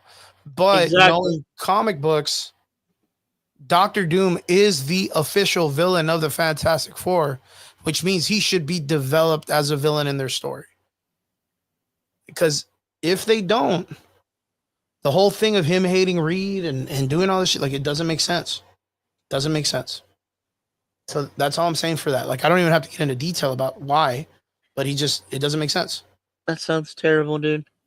Nina, yeah, look, even Nina's okay. Nina, so Thunderbolts. We saw at the end credits, the after credits or post credits or whatever they call it. We see the Fantastic Four plane come into the universe, which is our universe, the 616, right? Which is the one that we've been watching the whole time. Apparently, they become comfortable on this planet. They settle down. And again, she has a newborn, which is the baby, which a lot of people don't even know they have a baby, which is Franklin Richards. And this baby is OP. That's the easiest way I could explain it. It's the fucking strongest being in the universe. It doesn't make sense, but that's what it is. That's why Galactus is there. And what all people are saying that happens is she walks out and comes back. Yes, the 616 is the official comic book timeline universe. In the comic books, it's the 616, and Kevin Feige, who's dumb as fuck, quote me on this, came out and said in the Multiverse of Madness, he let it happen that the universe that they're in also is the 616, which it doesn't make sense because it butts heads, but then we just have to go with that now because it's official, it's canonized. So yes, the universe, yes, so 626 is a second universe to us. Right. That's a reference to Stitch. That's funny. That's probably based on the Marvel universe, right? Right. Yeah, that's pretty fun. That's pretty funny. I didn't even know that. That's hilarious. But that's in the idea of categorizing planets or universes in the multiverse. That's how Reed Richards actually does it. So yeah, like I said, apparently like after they reach the 616 and they're here and they're amongst like, you know, all the Avengers and the Thunderbolts and everybody that's on this universe, the next film that's big, that's supposed to be like the next Avengers size film, is going to be based on the child since he's so abnormally strong. So apparently at the end of this thing, the mother walks away, and when she comes back, like I'm sitting there. fucking, I hope it's not Robert Downey Jr. just being Robert Downey Jr. Like, you know what I mean? Like, I hope he's masked up. I don't even want to see his fucking face, dude. Like, I just don't. It's gonna be him. It's definitely gonna be him then. Dude, that's gonna be so stupid. I know. Like, it's gonna be so stupid. So when the mom comes back, Doctor Doom is holding the baby, and he's just like, "Fuck, bitch, I'm out of here with your kid," and just teleports out and does his own thing. Like, apparently this guy has superpowers that can teleport and do all this shit. So, and he can travel the universe, or the multiverse. So I'm guessing they have to do something with Kang, right? Right. They have to fuck him up. Like, Doctor Doom's gonna like show up, kick him in the dick, and take his money or whatever the fuck, like take his Nikes, or I don't know. He's gonna just fuck him up. His Nikes. Yeah, he's gonna fuck him up street style, and then he's gonna just take all his shit. I don't know if he's gonna kill him or I don't know if he's gonna do what, but he's got to do something to take the multiversal moving shit, right? The chair, right? That's all I'm gonna say. You know, Jonathan, what's his name? I can't even remember. What is it? Majors, right? Jonathan Majors out here fucking hooking women in the face or choking them or whatever the fuck he's doing in his free time. Can't get his shit together. Hercules, that's a good call, man, because again, like you can see, let me look, I'll even show it. I don't even know how to show it. Can you hear me? Did you get? Yeah. I have my camera here. You could see that I have my Thor poster in the back, and in one of the parts of the posters, Hercules is there. Like, this is like I actually like this comic book line. Yeah, there's Thor right there, shirtless right there next to Jane Foster. I'm a big fan of that comic book series. Oops, fix my camera. There you go. Apparently he's supposed to be in the next Thor film. We all know Chris Hemsworth, you know, made his opinion and was like, yo, I don't want to work with all these fucking genius directors. Like, just bring me someone who can make a good movie. Like, stop bringing me all these idiots. Yeah, pretty much that's what he said. He's like, I'm not coming back unless you fuck off these creatives and bring me people who can make really good films and not make my character suck. So more than likely we will get some kind of like Hercules versus Thor storyline in the next one. The what is it, like Zeus revenge storyline? And Thor has to become like God King Thor. You know what I mean? He's got to become the ruler of the realms. So that'll be an interesting story. Hopefully we get it correctly. So they fucked up Gore the God Butcher and all that storyline, which again, they should have fixed that shit, but they didn't get that right. Thank you, Taika Waititi. Yeah, so we'll probably get like a really cool storyline. Yeah, so we're supposed to be getting another Thor story, and it's supposed to be pretty serious, and that's when we'll get Hercules. And the reason why I think we're going to get that is because Chris Hemsworth is going to retire, and we need a Thor character, and Hercules is a good replacement for him. Yeah, he did. He's like, he basically said that he's Thor. Yeah. So he's going to probably retire, and they're going to pass the mark to and the comic books, like no disregard to that. There is a long history of Hercules' character being the replacement for Thor's character in the comic book. So like that's not realistic in the realm. And it's a good thing. They can build up on the Thor concept, the Zeus. Like Zeus, mind you, is a fucking hoss, dude. Like he beat the fuck out of the Hulk one time, like just destroyed him. Like It's good. And I know what's his name? Odin's beating the shit out of the Hulk, but he's never like beating the shit out of him like Zeus did. You're like, oh well, the hell with that guy. No, Chris Hemsworth is good. He's a good man. He's a good man. But I digress. Completely digress. Ironheart, if you have the chance, don't fucking watch it. Like, just don't. Like, it's a complete mess.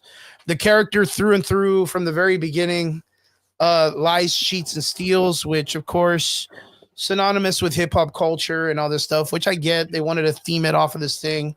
But usually when it comes to stories about this kind of shit, there's a redemption arc, which I think Mike and Brian were saying like that's what the story was. There was no redemption.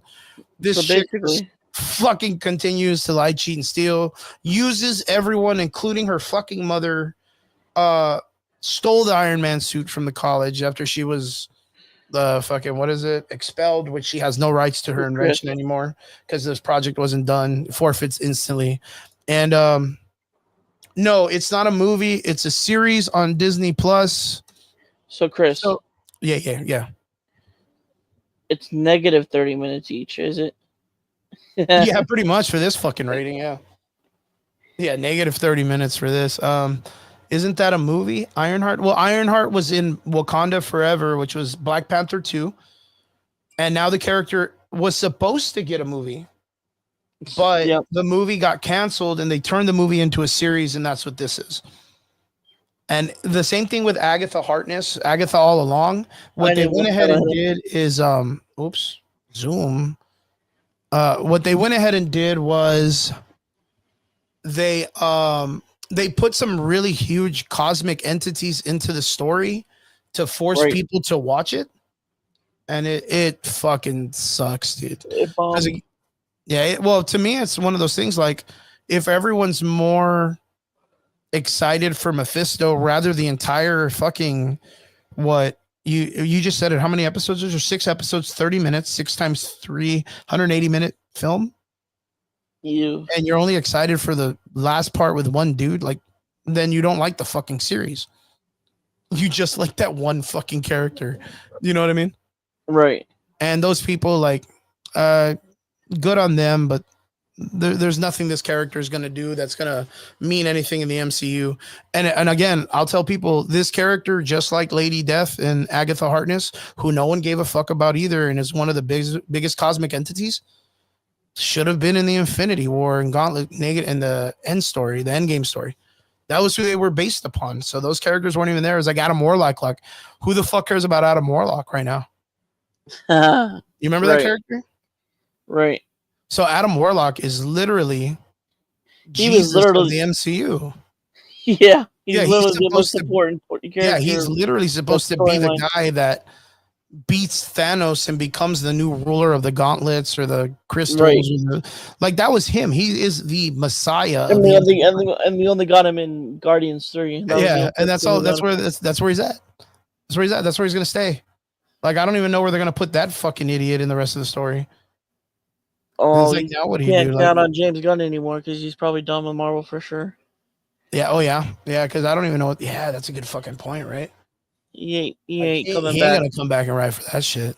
Right. So, like, that's all on the Russo brothers now. And again, it's like, I really, really feel like this is going to be the end of the MCU. After this, they're going to reboot the whole thing, and all the characters are going to go away for a minute. And they may do some cameos or whatever, but like, till we're old men, like, they're just going to keep making weird shit movies, dude. Right. Yeah. So, Nina says Braveheart. That's what I was thinking of. Good And film. you Good have good film. math skills. You have good math skills. Yeah. But through and through, Good yeah, part, good that was 18, right? I hope it was. Oh my gosh, Yep. I don't even know if my math was correct. Ironheart 4 through 6 was pretty bad. Like I said, the character never really redeems herself, and in fact, at the end, she makes a deal with the devil Oh god. to bring her dead friend back to life. Totally like- not gonna come back at her. Yeah, you already know. And again, this character never did that in the comics. No. The character that did do this was Doctor Doom, Victor Von Doom, for his mother, who he got with Doctor Strange. So more than likely, what they're going to do is they're going to shoehorn Riri Williams to get with Doctor Strange later on in the series, they're gonna trick um Mephisto to get Mephisto. Natalie's soul back because they're gonna bring her back, but she's gonna be like soulless, or because there's always a catch, right? When you make a Right. contract with the devil, it's not always like the true on thing. So it's gonna be, and if it goes that direction, mark my words, if it does, which I think it is, it's just them stealing Doctor Doom's story, and I don't even know how they're gonna finish that with before hearing the fucking last movies. Like it's ridiculous that they even tried it, but yeah. That's my shit on Ironheart. I'm gonna give it a rating. I'm gonna give it a. I was crying out of the theaters like Rockstar, whatever, Kevin Voss or Rick Voss, whatever his stupid name is. Like, oh yeah, I was just crying all over it. It's so great. Yeah, fantastic. Fucking yeah, no, it was bad. Don't watch it. Not even worth it. Not worth your time. Negative 30 minutes. Negative 180 minutes. Don't even watch the first episode, dude. The first episode will confuse you just like it did me. But yeah, onwards. Derpy, we're gonna be going more into your jurisdiction. Let's go. And we're gonna be talking about Superman. I was gonna write in Superman first reactions, but I'm gonna delete that. We're just gonna talk Superman. Let's talk Superman. So we got Superman coming out in a week. Actually, this coming week, right? Yes, sir. This week. Vince, what's up, my dude? Vince, what's up? Says, now that we got Mephisto, sounds like Ghost Rider project is coming soon. I mean, sure, but I don't know where they're going to fit it in between here and Doomsday and all this shit. Like, you already got a fuckload of characters that Marvel doesn't even know what they're doing. Right. So the only thing I could see is, again, there's so many people that are excited for some type of Midnight Sun story, which if they try that shit, it pushes Doomsday and Endgame, again, more years. And we all knew that Kevin Feige came out after Endgame. It was like, we don't want to do this in 10 years anymore. Would have consolidated into 8. And here we are fucking 12 years later. I called that shit out from the beginning that he wasn't going to be able to do it because he's dumb. But yeah, we'll probably get a Ghost Rider. Sure. I just don't know what they're going to do with him. Unless they do. There is a series of comic books with the Midnight Suns where Mephisto conquers Vegas. Right? Fuck him. Yeah, he ends up becoming the king of Vegas. That sounds up his lane. Yeah, right. Yeah. I mean, sure, why not? Like, he's not gonna cover fucking Wyoming, you know what I mean? Right. So fucking Vegas, he conquers it. There's a big fucking tower in the middle, like where his thing is, and then eventually Ghost Rider goes and kicks the shit out of him, imprisons him, and then Ghost Rider becomes the king of Vegas. Whoever the fuck cares? It's a stupid storyline. It really isn't much, but yeah, there's that. Maybe they do that, but it's ridiculous. Yes. Javier Escobedo says sneak peek for Prime members on the 8th for Superman. That's where I'll be on the 8th. Yep, Derpy's going to be there. That is Tuesday of this coming week. Derpy, are you excited? How can you ask me that if I've been excited? I've been excited and depressed. Oh, as a DC fan for 17 years now. Nice. Ever since Iron Man came out, okay? Nice. I am super excited. We have someone in charge that finally that knows what they're doing. And I can't wait for Tuesday. I cannot. So tell me, out of all the things that you've heard, what are you excited for? What are you not excited for? What's up, Chrissy? Nice to see you. I'm excited for I never really thought about it. I never really thought about what I'm excited for. I'm just been excited just to maybe the experience with other fans. Basically, I guess I'm excited for that. Mm-hmm. Finally getting to see other fans and what they think after the film when they watch it, I guess is an expectation for me. Okay. True. I dig that. What else would there be? Chrissy says, Derpy, I'm going to be there too. I'll be watching it. I am hopeful. Yeah, I like that he said depressed too, Nina, right? Look, that was funny. He's like, I'm depressed. Maybe not depressed. Desperate. Desperate might be the word. I want popsicles. That's funny. Yeah, man. So, I don't know. I'm still kind of on the fence, right? I'm not gonna lie. I myself am a little bit more excited for Superman more than I am Fantastic Four. Um, yeah, just because like almost every day that passes, I continue to lose faith in The fucking two things Marvel. I've heard about this film though, Chris, Yeah. that are positive is that it's Superman 2 on steroids and it's cartoony like the animated series. Oh, Those are the positive things that I've how do heard you about figure? this film. How do you figure it's cartoony like the James Gunn kind of shit? No, more like the animated series from the 90s is what I've heard. Okay. So, if you have heard, like, break down the synopsis of what we're expecting. Um, Like, what do you know about the story and stuff? Like, Chrissy's kind of like in the I same know boat I nothing about am. the story. I mean, I knew it was supposed to be like it takes place within a week, and then they cut it down basically because of the reactions. There was a lot of stuff cut out of it. What do you mean? It was supposed basically it was originally supposed to take place within a week. Like Okay. you would see like Monday, Tuesday, like it would be a text of like saying Monday, Tuesday, Wednesday, Thursday, Friday, Saturday, and Sunday. It would different days of the week, Okay. but they took that out. And there's also another scene that Nina may not like this. Um, Crypto was supposed to get beat up. I heard we were just talking about this online. It got cut, right? This whole scene, the whole Yeah, scene. yeah, So they were supposed to beat the shit out of the dog. yeah. Okay. Which honestly, I wish I would have kind of seen if it I was mean, Lex doing it. If it was Lex doing it, I wish like performance wise. But I get it because nobody wants to see a dog get beaten up. but I've been saying this for like months, right? Ever since Right. we heard, I told people that having crypto in the story was a shit idea. I The mean, reason why it's a shit idea is because it's an easy write off to that's have true. it to where that animal or that creature gets struck in some way and it instantly pulls at the heartstrings of like people that are animal lovers or like motherly figures or anybody that's into like cutesy shit that they're like, oh my god, I can't believe they put this in the Toys, movie that they're gonna hit a dog. toys, And I told you toys. 100%, I told all you guys 100% that this was gonna be the write off, that James Gunn was gonna be like, oh, okay, well, it's okay because we're gonna do what we did to Rocket Raccoon. Like, we're gonna fuck him up. People are gonna be super sad. I'm gonna make you feel like he's gonna die. And then he's not gonna die, and then it's gonna be okay. Like, that's the ploy. I don't know if you remember that from Guardians 3, right?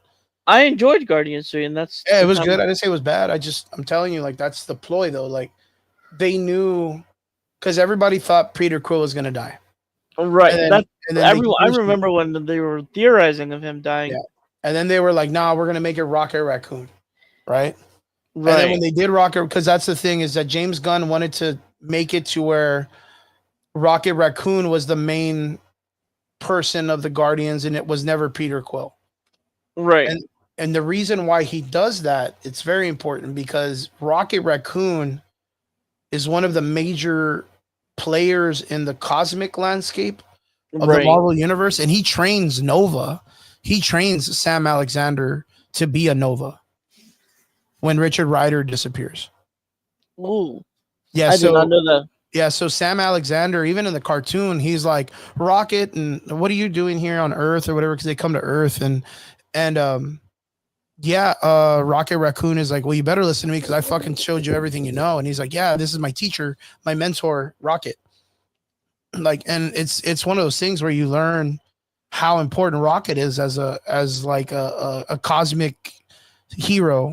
Where Peter Quill got that in what was the name of that series? I think it was Marvel like and the just like. Thanos. It was just called Thanos. Like, it's where Thanos dies. Mm, Drax kills Thanos. Oh, the Annihilus wave. Yeah, that was the other thing, the Annihilus wave. But that's where Peter Quill ends up becoming important in the Annihilus wave series, which is another crazy cosmic story. But yeah, they separate the characters very, very well. Where Peter's supposed to work with his dad, Knives, and the Spartax, and all these other things, and Rocket literally just runs like the Guardians crew. So I thought it was very, very important that they made that happen with James Gunn. So he understood the objective of that. He understood the assignment. Yep. Yeah. Can I barely handle when Gilbert Grape kills the grasshopper? Wait, not Gilbert. That's funny. Arnie, Dude, Arnie. can you believe we're already here, man? Yeah, yeah, that's fucking crazy. We're like a week away from Superman. Like A week we, away, man.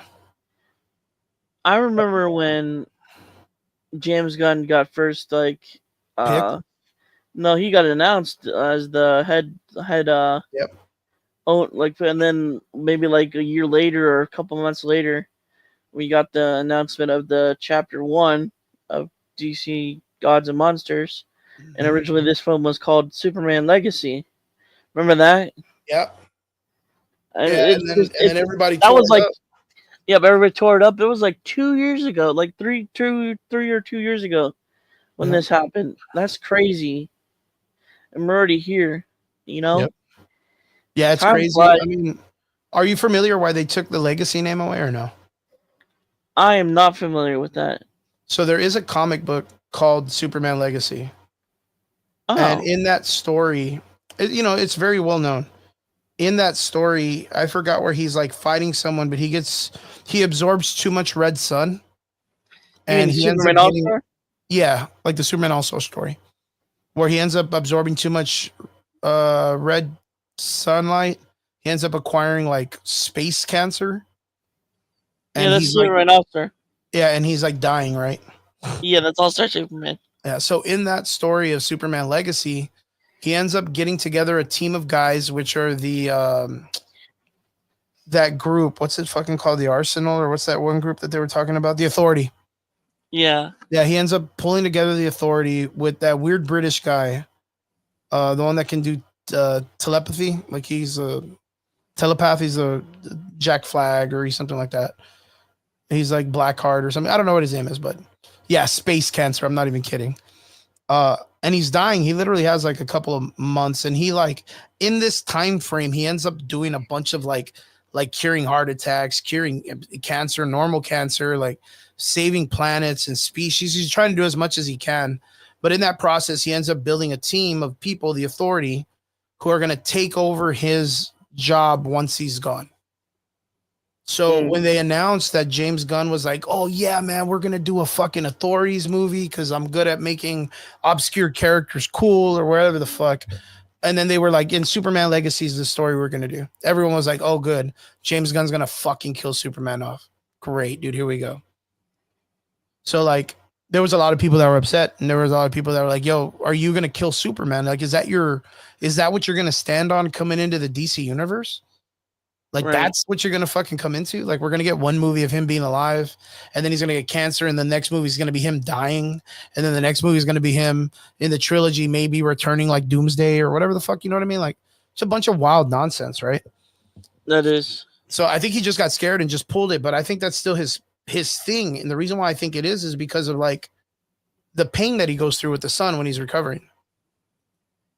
I think he did that on purpose to show that the sun can affect him in a bad way. Right. And that's why everyone's like, dude, what the fuck? Like, why is he hurting and screaming? And everyone's trying to like, oh, it's because his bones are whatever the fuck. Like, everybody's got an excuse. But like, I really think that's James Gunn still saying that he's like, oh, guys, I gave you a hint. You know, here's Superman. He can't take that much sun at once because it could hurt him. And then he's going to end up getting cancer and then dying and then coming back from the dead or, you know, that whole shit. So. But yeah. Chrissy says, let me go back a little bit. I'm going in with an open mind. If the actors do great and the story isn't shit, then I can say it was Gunn and not the actor's fault. All right. Good call.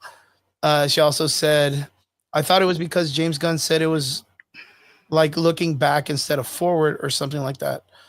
And Nina said, I thought you were joking. No, space cancer.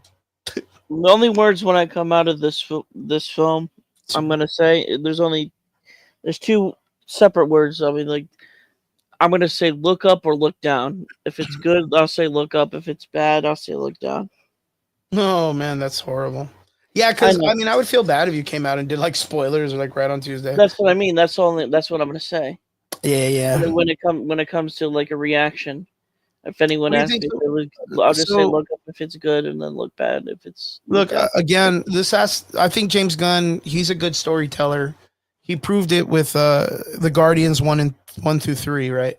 And Suicide Squad and Peacemaker.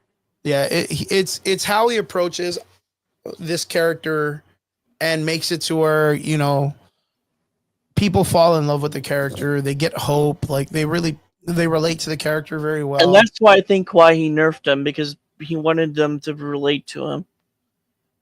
Well, like I If don't a know. little bit, if you know what I mean. Like he nerfed his Superman instead of it making it OP because he wanted people to relate to him, I guess.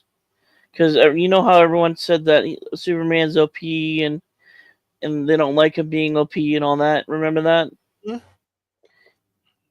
We discussed about that before, and but no one complains about Goku. but Goku's an anime character. Come on now, and the Superman's a goat.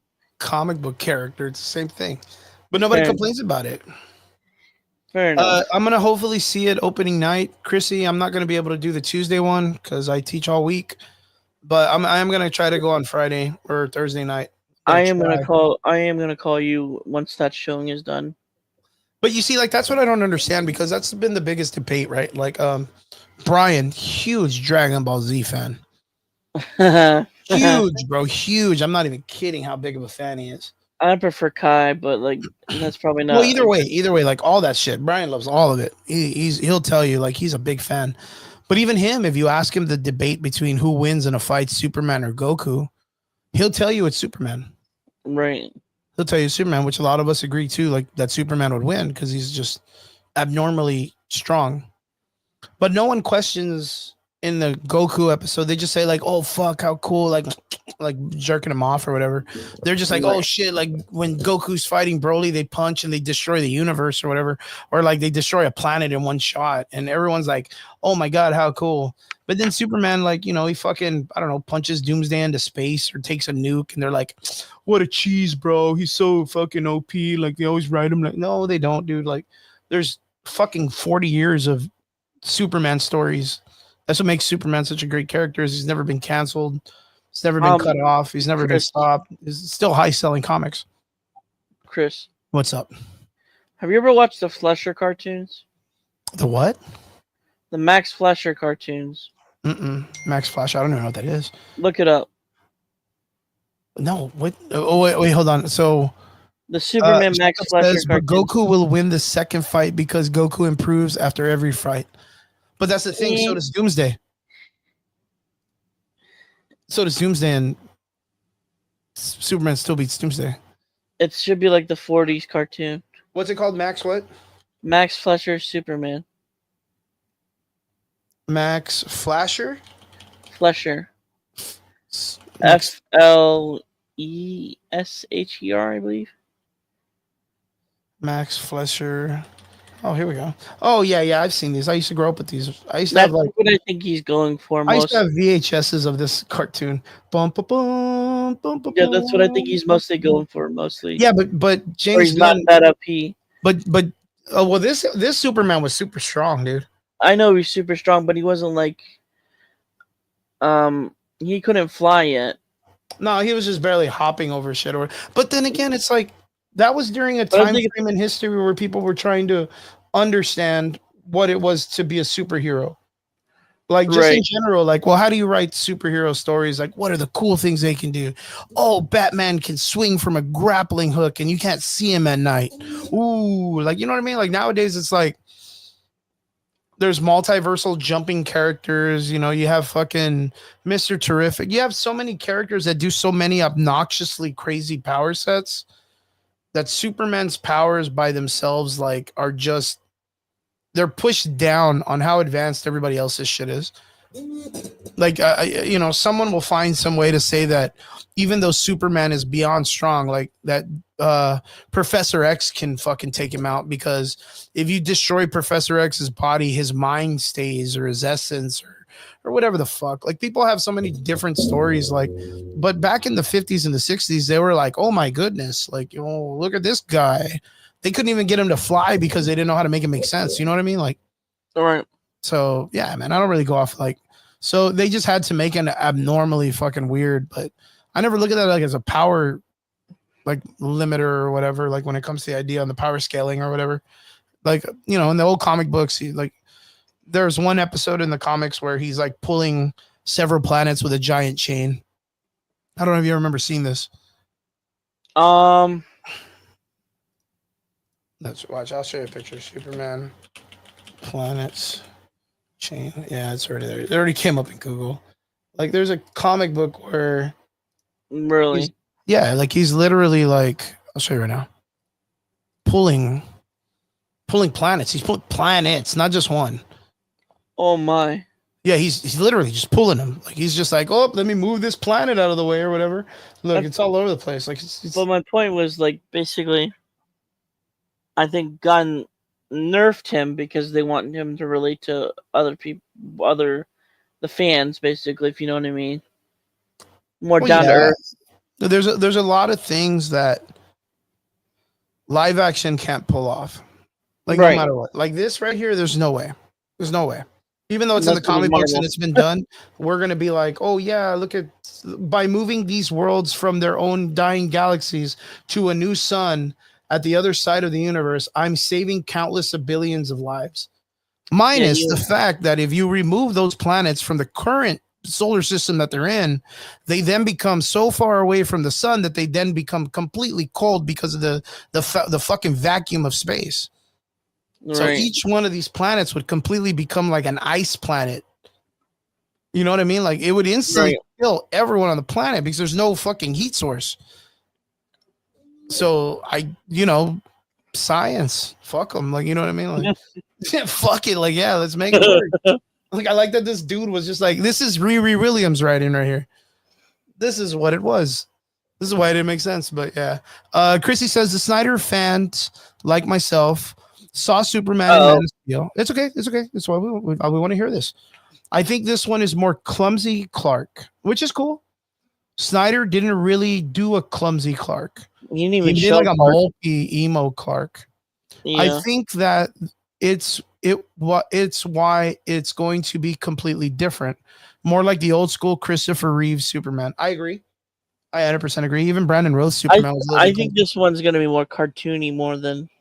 I think it will because of the way that Zack Snyder did Suicide Squad. Right? It's kind of like what he does. He's just a silly dude. Like the Christopher Reeves Superman, I still think is a great Superman. Even in newer comic books, when he's Clark Kent, he's very silly. Even with his son, dealing with like him being a part of the LGBT community, like he still does silly things to kind of like get his son to, feel more comfortable. He's trying to be a good dad, but he's just doesn't know how to work it. You know what I mean? So, so all of that's still there, which minds you. I have to go to this. It's going to be 10 o'clock, which means it's going to be 11 for Derpy. I don't want to keep him out super late past his bedtime. Past his bedtime. But Derpy, we were talking about doing, he had a really good idea, a tier list celebration, right? Yes. So, in the excitement of us being ready for Superman making his return back to cinema and hopefully it doing very successful, Derpy had a great idea of us doing a tier list for, here we go. Let me bring it out. Boom. All the films that Superman has done over the years. Yes. This is a cool list. I like it. It doesn't have, why is this dude in the corner? Who knows? I'm going to X that guy out. Yeah, I have all the ads because I don't contrive to this. I don't. It only has the films. It does not have the shows. Yes. So it's only the films. And it's a very, very cool idea. So I really dug this. But I want to start from the older films. So not the newer films. I know it starts with the Brandon Roth Superman Returns movie. Then it goes to Superman 4. Then 3. Batman versus Superman. The Justice League. Man of Steel. Superman 2 and then Superman 1, right? Mm-hmm. So let's go ahead and start. So I think this is Superman 1, right? Let me see. Yes. Yeah, so that's Superman 1. This is Christopher Reeve's Superman 1. In a tier list going from F, D, C, A, and the best being How about we do it separate? Where would you guys put this guy? I would put it in A. Now, me, in my opinion, I think Christopher Reeves, he knew the assignment. He did extremely fucking well with the Superman character. I can go back Actually, you know and what? I love this character. I put him in the B because I didn't like the ending of it. Why? What's up? Because I didn't like him moving the with going so fast and moving time backwards. Yeah, that didn't make sense. Of course, we were talking about science a little while ago, chains and things. That was even the factor of him, like, was the first one, did it have the Zod? Was Zod in this part two? No, part 2 is on. Yeah, part two is Zod. Lex is the Yeah, Lex was just the first one, first right? one. Yeah. Yeah. I always thought that part two was a little bit better. And Lois dies in the first one. Yeah. Yeah, Lois dies in the first one. He resets the time clock by spinning the world around super fast and stuff like that. Yeah. So, yeah, Superman 1, where do we put it? A, B, C, D. There's no way it reaches D or F. I would just put it in a B because personally, me, I would put it in B. But from a Superman fan standpoint, it would probably be an A. Yeah, for me, I think it's going to be an A because the reintroduction and telling of Superman in the cinematic universe in any format, I think Christopher Reeves nailed it. He brought a really good Clark. He really understood the assignment, like I said. He got into shape very well for Superman on his own. And he did great. Fantastic. I'm going to put it as A. I think he did really well. So, what do you guys think? Superman 1, is it an A or is it a B? Let us know.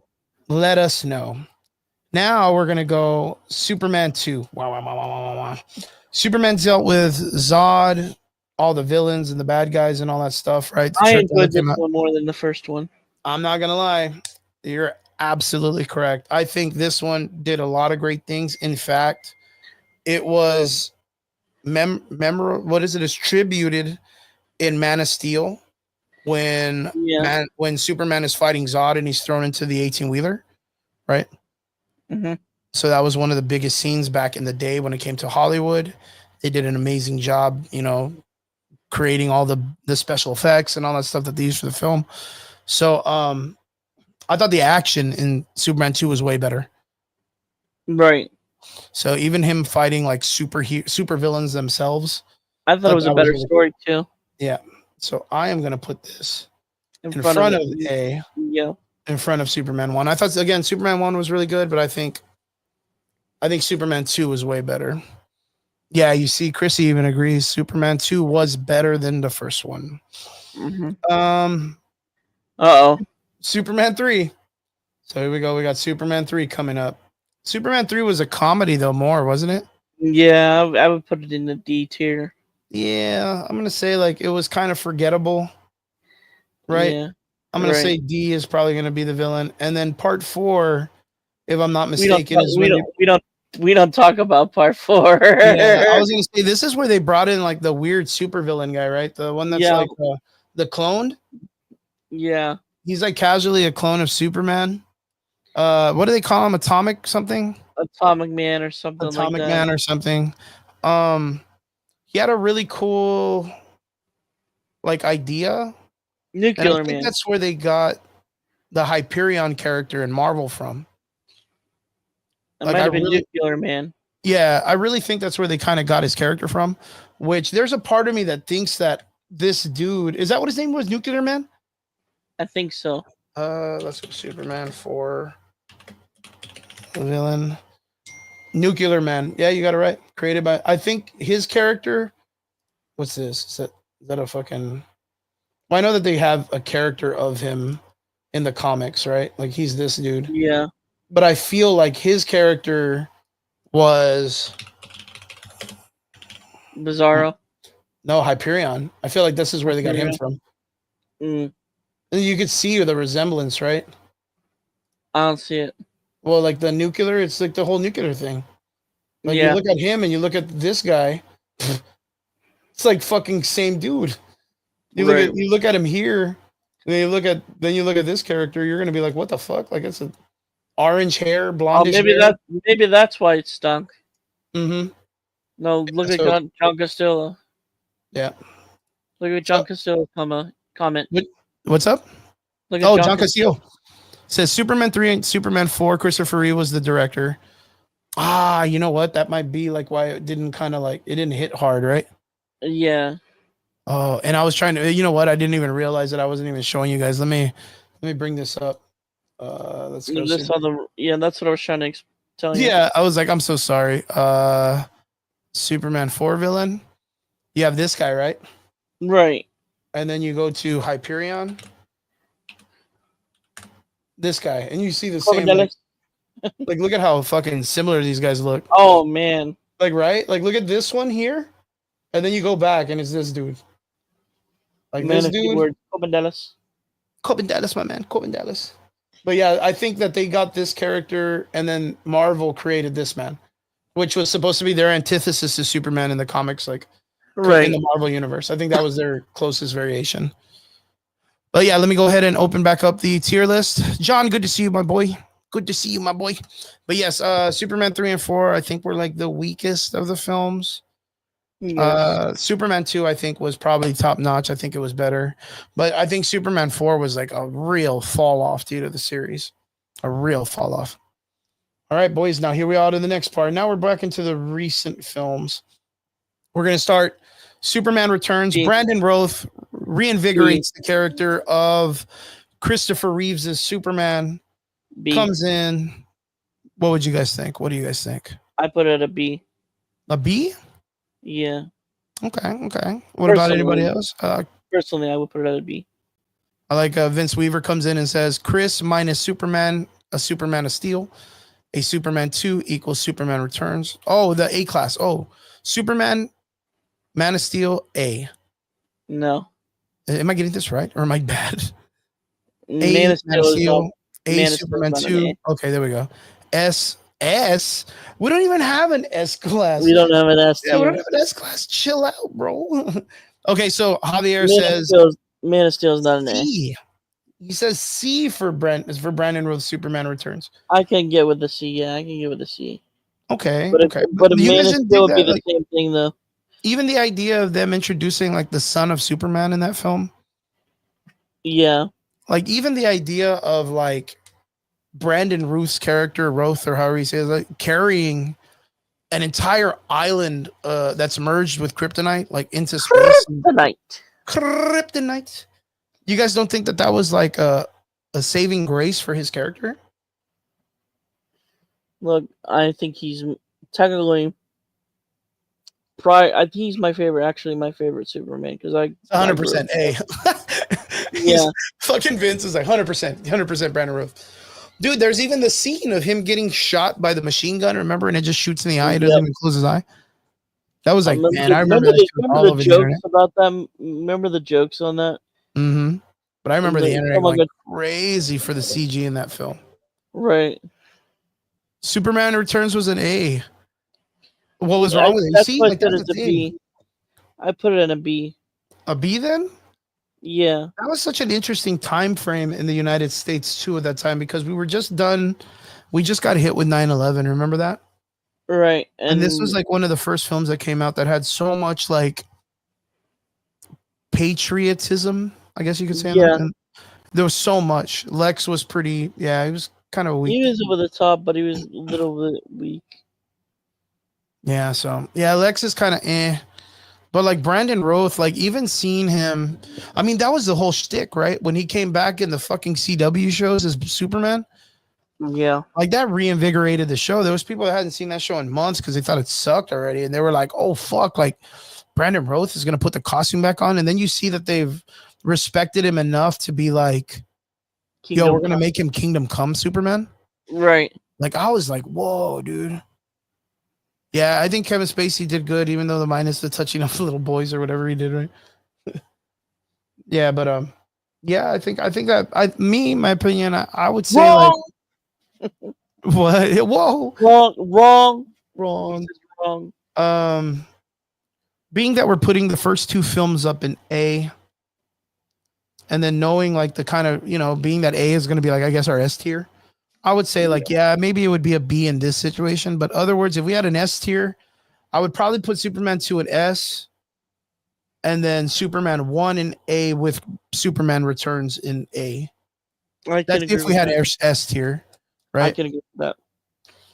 Alrighty, onwards to the next one, which is Man of Steel. Man of Man Steel. of mid. Man of Steel, folks.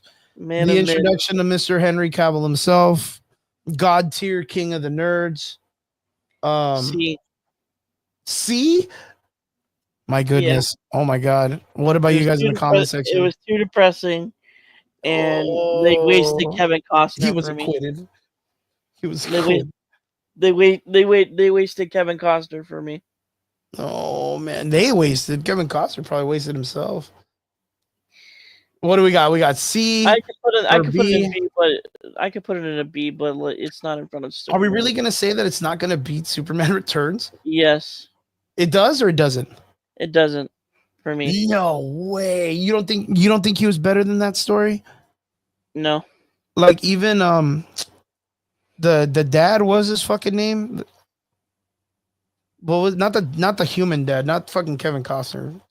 The dude in space, the dad, Jarrell. Like even the whole introduction of it like took his, too much to set up. but they If set it up you really, pretty they, well. yeah, but he Vince you Weaver's would like, Man of Steel is C? Fuck no. Vince, you're a Snyder That's fan, so awesome. you would put it in A automatically. So give me a break. Man of Steel. Okay, so Chrissy says Man of Steel is an A. Russell Crowe. Thank you, Javi. Thank you very much. So Russell B. Crowe played a really, really great job as the mother or the father or whatever the fuck. They even had that whole adventure. And then the fucking villain guy was Zod was You know what? exceptional, dude. Put it in an A, but it's not in front of the other two. Okay, so like low A. Yeah. Okay. I mean, I'm okay with that. What about you guys in the comment section? What do you guys think? It's an A, but it does not beat Superman 2 nor Superman 1. Man of Steel, Henry Cavill, A, but under those. I think, like I said, Russell Crowe really did an amazing job. The villain that played Zod did a fucking awesome job. The girl that was with Russell Crowe did a good job. Henry Cavill, even though he's written poorly as like the moping Superman and the way they handled Kevin Costner's character, even though they do a bunch of weird shit, which is like that when he goes off into like the snow Alps or whatever the fuck, and he finds Kevin Costner building some shit. Like I don't know if you remember that. Do you remember that scene? What? When Kevin Costner is like in the snow and Superman's kind of like having a conversation with him. Yeah. I thought it was going to be the place where Superman was going to make the fortress. No, I thought he was going to make the Fortress of Solitude there. Like I literally thought like the reason why he was there is because he was going to make the Fortress of Solitude, like right where the spirit of his father was. And then his dad's just telling him, I remember this one time when you were young, you jumped in some water and you were drowning or what. Like he just went off on this fucking stupid story, right? Right. And then he was like, what'd you find? He's like, hope, or I don't know. He said some stupid shit. Some like Don Fry conversation or whatever. And then fucking Superman just fucks off or whatever. Like he doesn't even do anything. I don't even know why he even showed up there. I don't even know why I didn't even get that. I was so confused. I remember I was in the fucking movie theater when that happened, and I was like, the fuck? I thought this guy died in a hurricane. And there he is just in the snow fucking putting sticks together or whatever. I was so lost. Don't forget bullying truck drivers and throwing their trucks on poles. That to me was like egregious. There's no way in fucking hell Superman takes that kind of shit and he's like, oh, well, you know what? I'm gonna fuck this guy's whole livelihood up. I know this guy spent thousands of dollars on this truck, so I'm gonna make sure he can't make it home. A tornado. Hurricane, tornado. I can't tell the difference. I'm sorry, Javi. But erroneous. John says, I enjoyed Man of Steel. Henry Cavill altered his British accent to sound American. Yeah, don't give him any. I give him props. Plus, Russell Crowe did the same. I say strong A. But do you think it's above Christopher Reeve's part 1 or part 2? Like that's a good call. That's a good call. So, Chrissy says that's on A. I can't understand what you didn't like, the acting or the story. I was not a fan on how lost Superman was. Exactly. Like that's the thing is I'd never see Superman in a comic book lost in the beginning of his career, like as a superhero or whatnot. He literally was flying Let's have around him and as a doing fisherman. just Let's have him as a fisherman. Let's have him as helping. the military. Like he was all over the place, and they never even explained how he got the job with the military. Like just like Right. he just showed up and was like, "Oh, here you go, dude. Yeah, go ahead. Like we're here at Area 51 or whatever the fuck. We found a fucking spaceship, but we're just hiring dudes off the street or whatever. Like you just apply at the fucking workforce or whatever. Didn't make any sense. But the Lois Lane shit, like I don't know if that was the movie where I think it might have been Batman Superman 2 or what was the one where fucking Jimmy Olsen was like a secret agent and he gets fucking killed? Batman vs Superman. Okay, yeah, that was fucking stupid, man. Like, Yeah. oh man, dude. So on to next. Yeah, Man of Steel was okay. I feel like it's all right in the A's. I just like I said, John, he's a huge fan of the comic books, huge fan of Superman. He's a big DC fan, man. Like I vouch for John when it comes to his ratings on these things. I want to know, like, John, if you're out there, if you're still listening, I don't know if you're asleep or you're still with us. Do you think Man of Steel was better than There's no Smallville in this Superman or Superman 2? Yeah, we didn't do any of the shows because Smallville would kill all this shit. And same thing with the new Superman show that came out. Yeah, that would kill. And even Lois and Clark would kill all these fucking movies, dude. So even the animated series will fuck all these movies up, dude. Yeah. Yeah. So I want to know if John thought of that. Even for you guys, like I want to know if you think it was better than if Man of Steel was better than Superman 1 or 2. I still think Superman 2 was way funner story. Literally the same film, but just I don't know. There was something about it that I prefer the way Christopher Reeves acted more than the way that they wrote the sad, emotional Superman in Man of Steel. So you guys let me know. Onwards to the next one. So we got Batman versus Superman. Where are we gonna put it? I know. D. Maybe C. Maybe D. No, D. Maybe D. Oh, there we go. Javi Escobedo comes in and says ahead of Superman 1, but not ahead of Superman 2. That? No. You still don't think so? Why? Why, Derps? You got to give me a reason. Because that's pretty good. Again, like Man of Steel, like I think it's a good movie, but I a lot of people hype that shit up. That whole scene of them fighting in the fucking city with all the fucking everybody's saying B. They're like on crack cocaine. They're on crack cocaine. Okay, I'm gonna move it up to B, but we're gonna talk about this. But Man of Steel, the whole fight scene that they had in the Denny's and all that scene, I thought it was dumb as shit. Right. I thought it was dumb. And even the ending with like, I'm gonna kill these people, and he's like, well, I'm gonna break your neck. And he's like, well, I'm going to kill these people. And he's like, well, I'm going to break your neck. And it's like, well, why don't you just fucking hold on to him and fly up? Like, just fly. Like, just fly. You could fly, guys. Like, you don't have to keep holding him on the ground. Just fucking jump, bitch. Like, hold on to him. I can agree with you, John. I agree with you, John. Oh, there you go. Okay. You see, John's kind of sticking where I thought, too. Superman 1 and 2 are like the staples of what Superman is. Like all of these films follow in that footstep. Man of Steel is a strong third place. I agree. Like I agree with that. BBS is not. It's a C or a D. It's not a B. Yeah, I want to know. Like, okay, so let's put it. I'm gonna put it B. But Batman versus Superman. I thought both characters were stupid as fuck. Again, that's not their fault. I hated the version of Batman. Did you like Ben Affleck as Batman though? Yes, but the casting was good. It's just like the way they wrote him.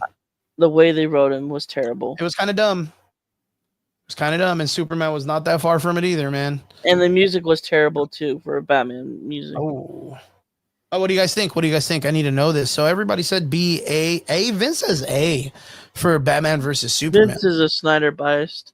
Nah, I mean, he has his moments. I mean, he likes to giggle and joke like all of us, but like, okay, Vince, okay, well, no. Later on, 10:14, 1 minute later says, okay, a B. Okay.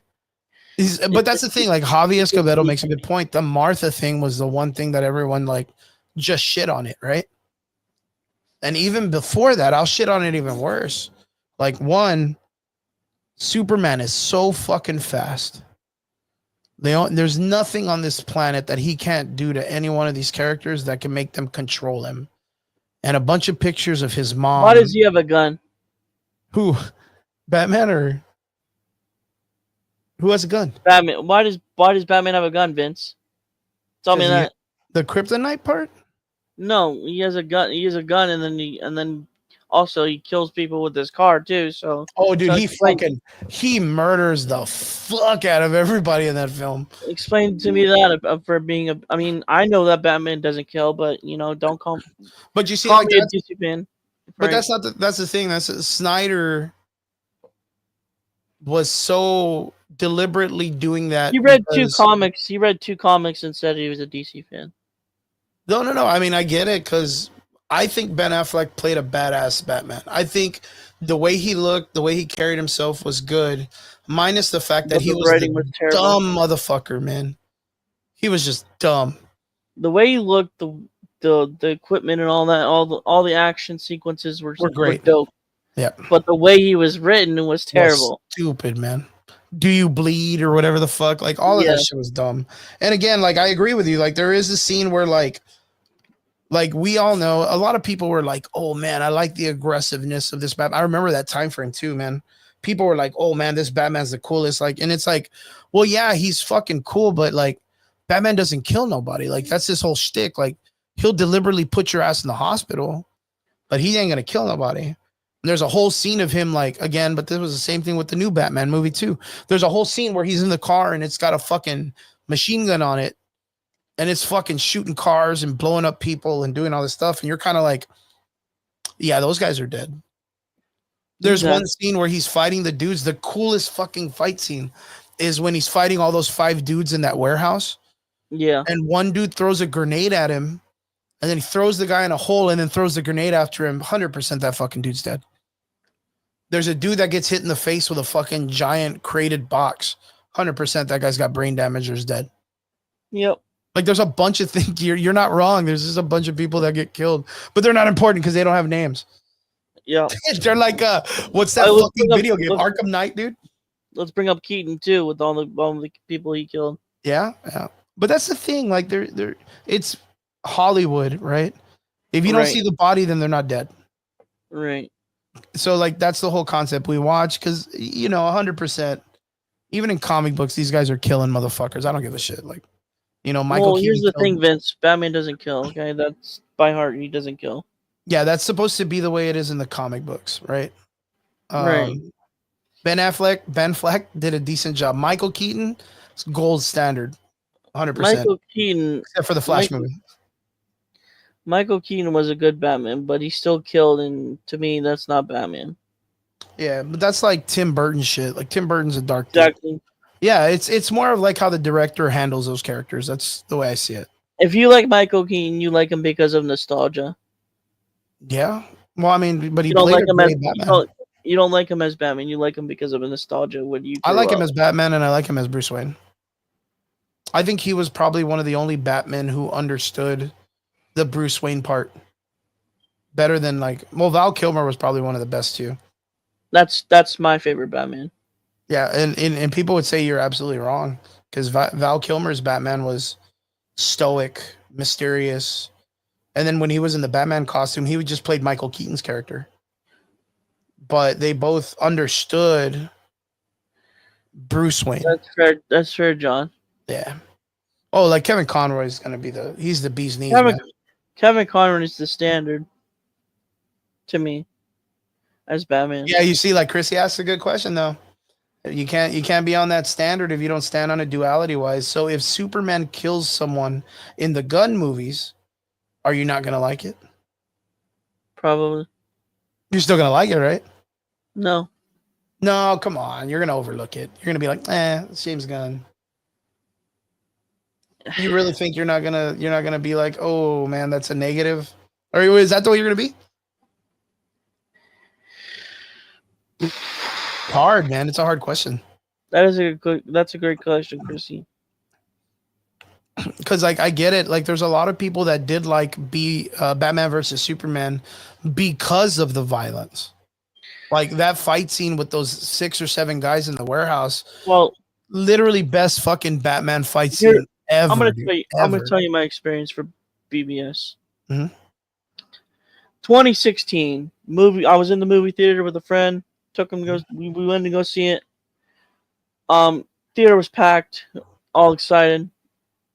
As people were leaving their showing before I went to my showing, they were like, huh, like they didn't look like they enjoyed it. Yeah. When I went to go see this film with my theater showing, I was the only one shouting when Wonder Woman was on screen.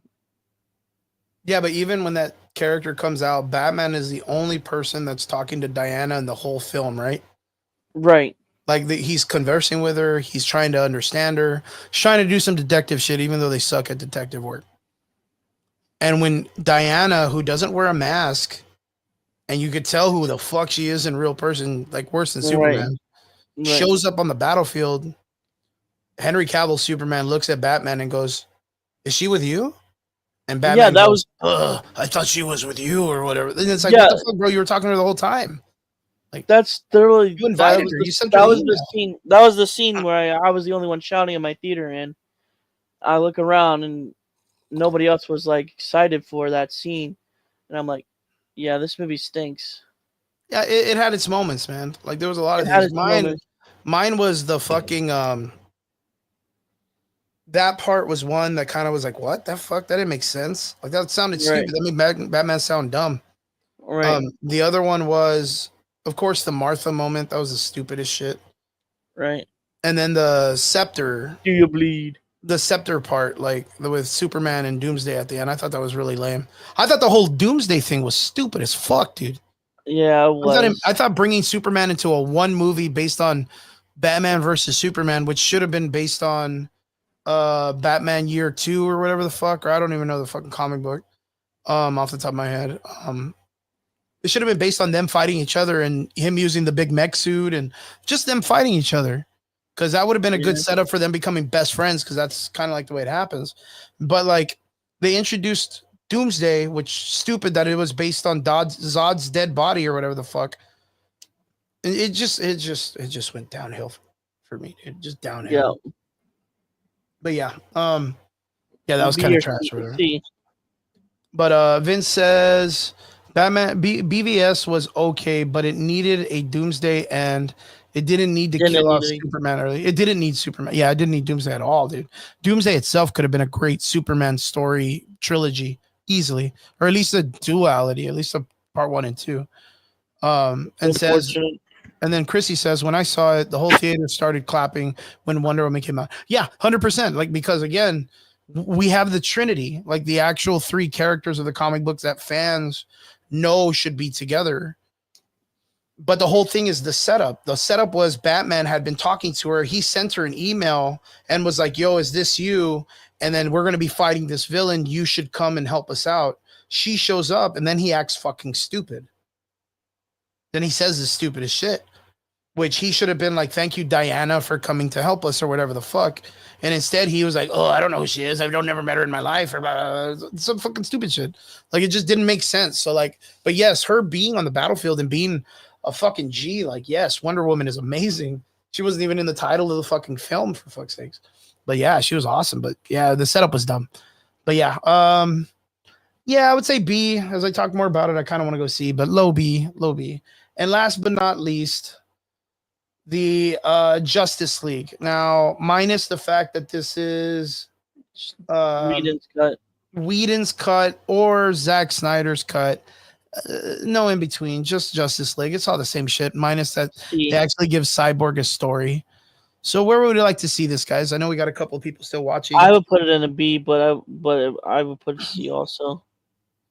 Okay. Well, I'm holding it here. I'm holding it at C or D or B. What do we got? People in the comment sections, let us know. Justice League. I'll give my opinion. I think Justice League was better than Superman versus Batman. I would agree.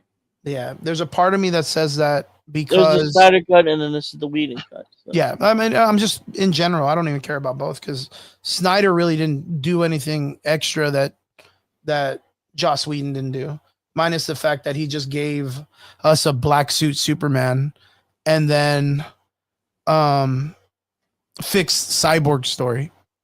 Everything else was pretty much the same for 4 hours of jazz, dude. And then we saw Martian Manhunter for no reason. It's Yeah. great as fuck. But he was like, "Yo, we could have got this, motherfuckers." But I wasn't a big fan of like the apocalypse scene. Like I thought that was stupid as fuck. Like, just the team that was there was dumb. The Joker, getting his But monologue about how he fucking wants to Yeah. blow Superman, and just I was so done with it. But yeah, I would say that this is still a better story than Batman versus Superman because of the collaboration of all the characters finally coming together. I think when all of them were together, minus the fact that Ezra Miller turned into a huge piece of shit, were fantastic. Aquaman was fantastic. Cyborg was fantastic. Batman and Superman were fantastic.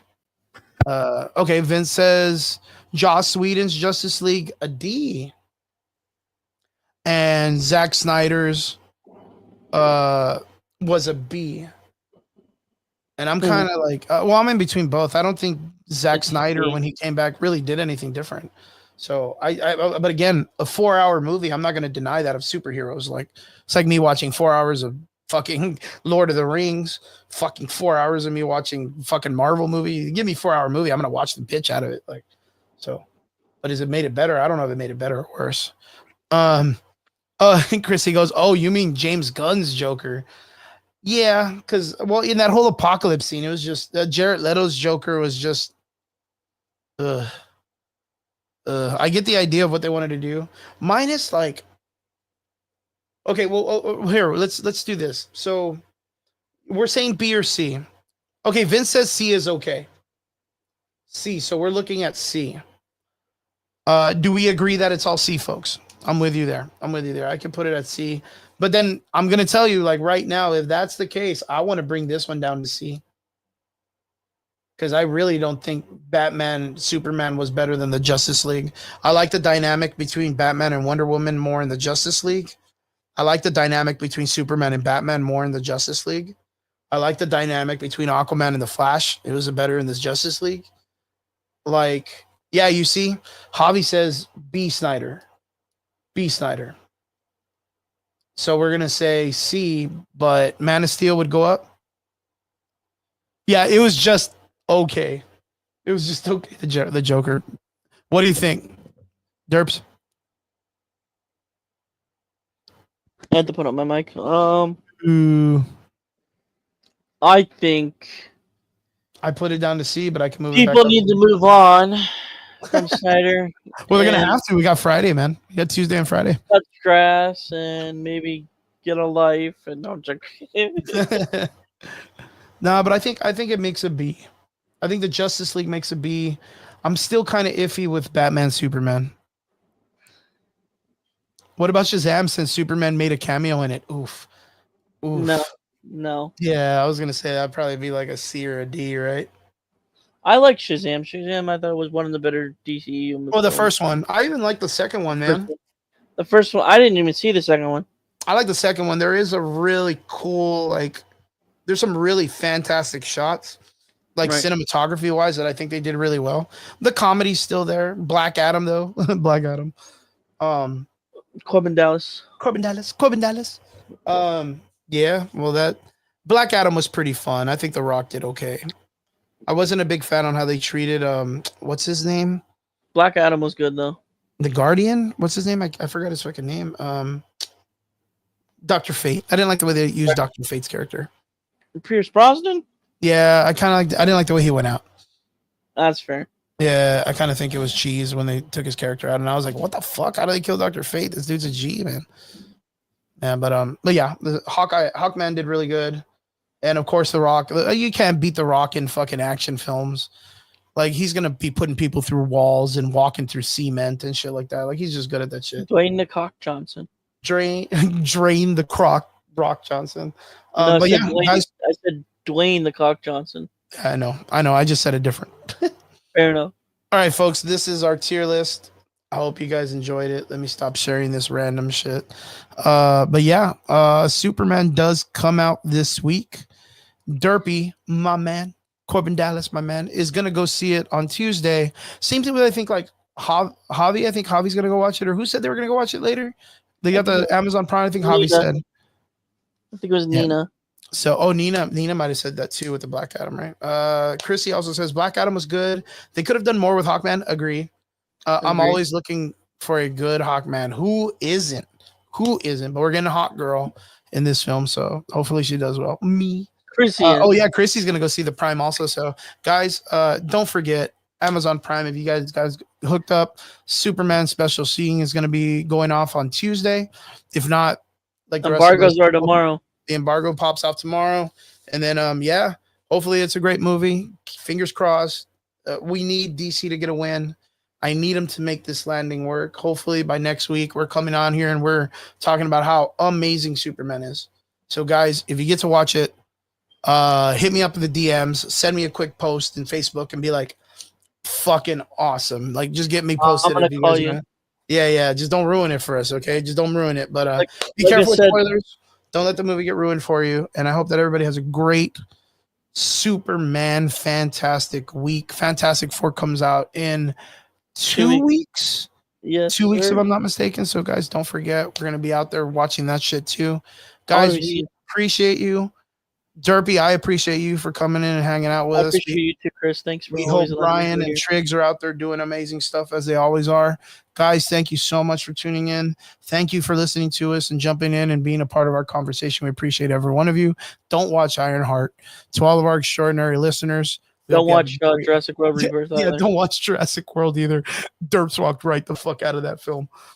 We hope that you guys have a great time, great week. Be safe. Yeah, and we'll see you guys again here next Sunday, 8:00 p.m. Central Time. Deuce. With a review of Superman. With a review of Superman next week. Super times, baby.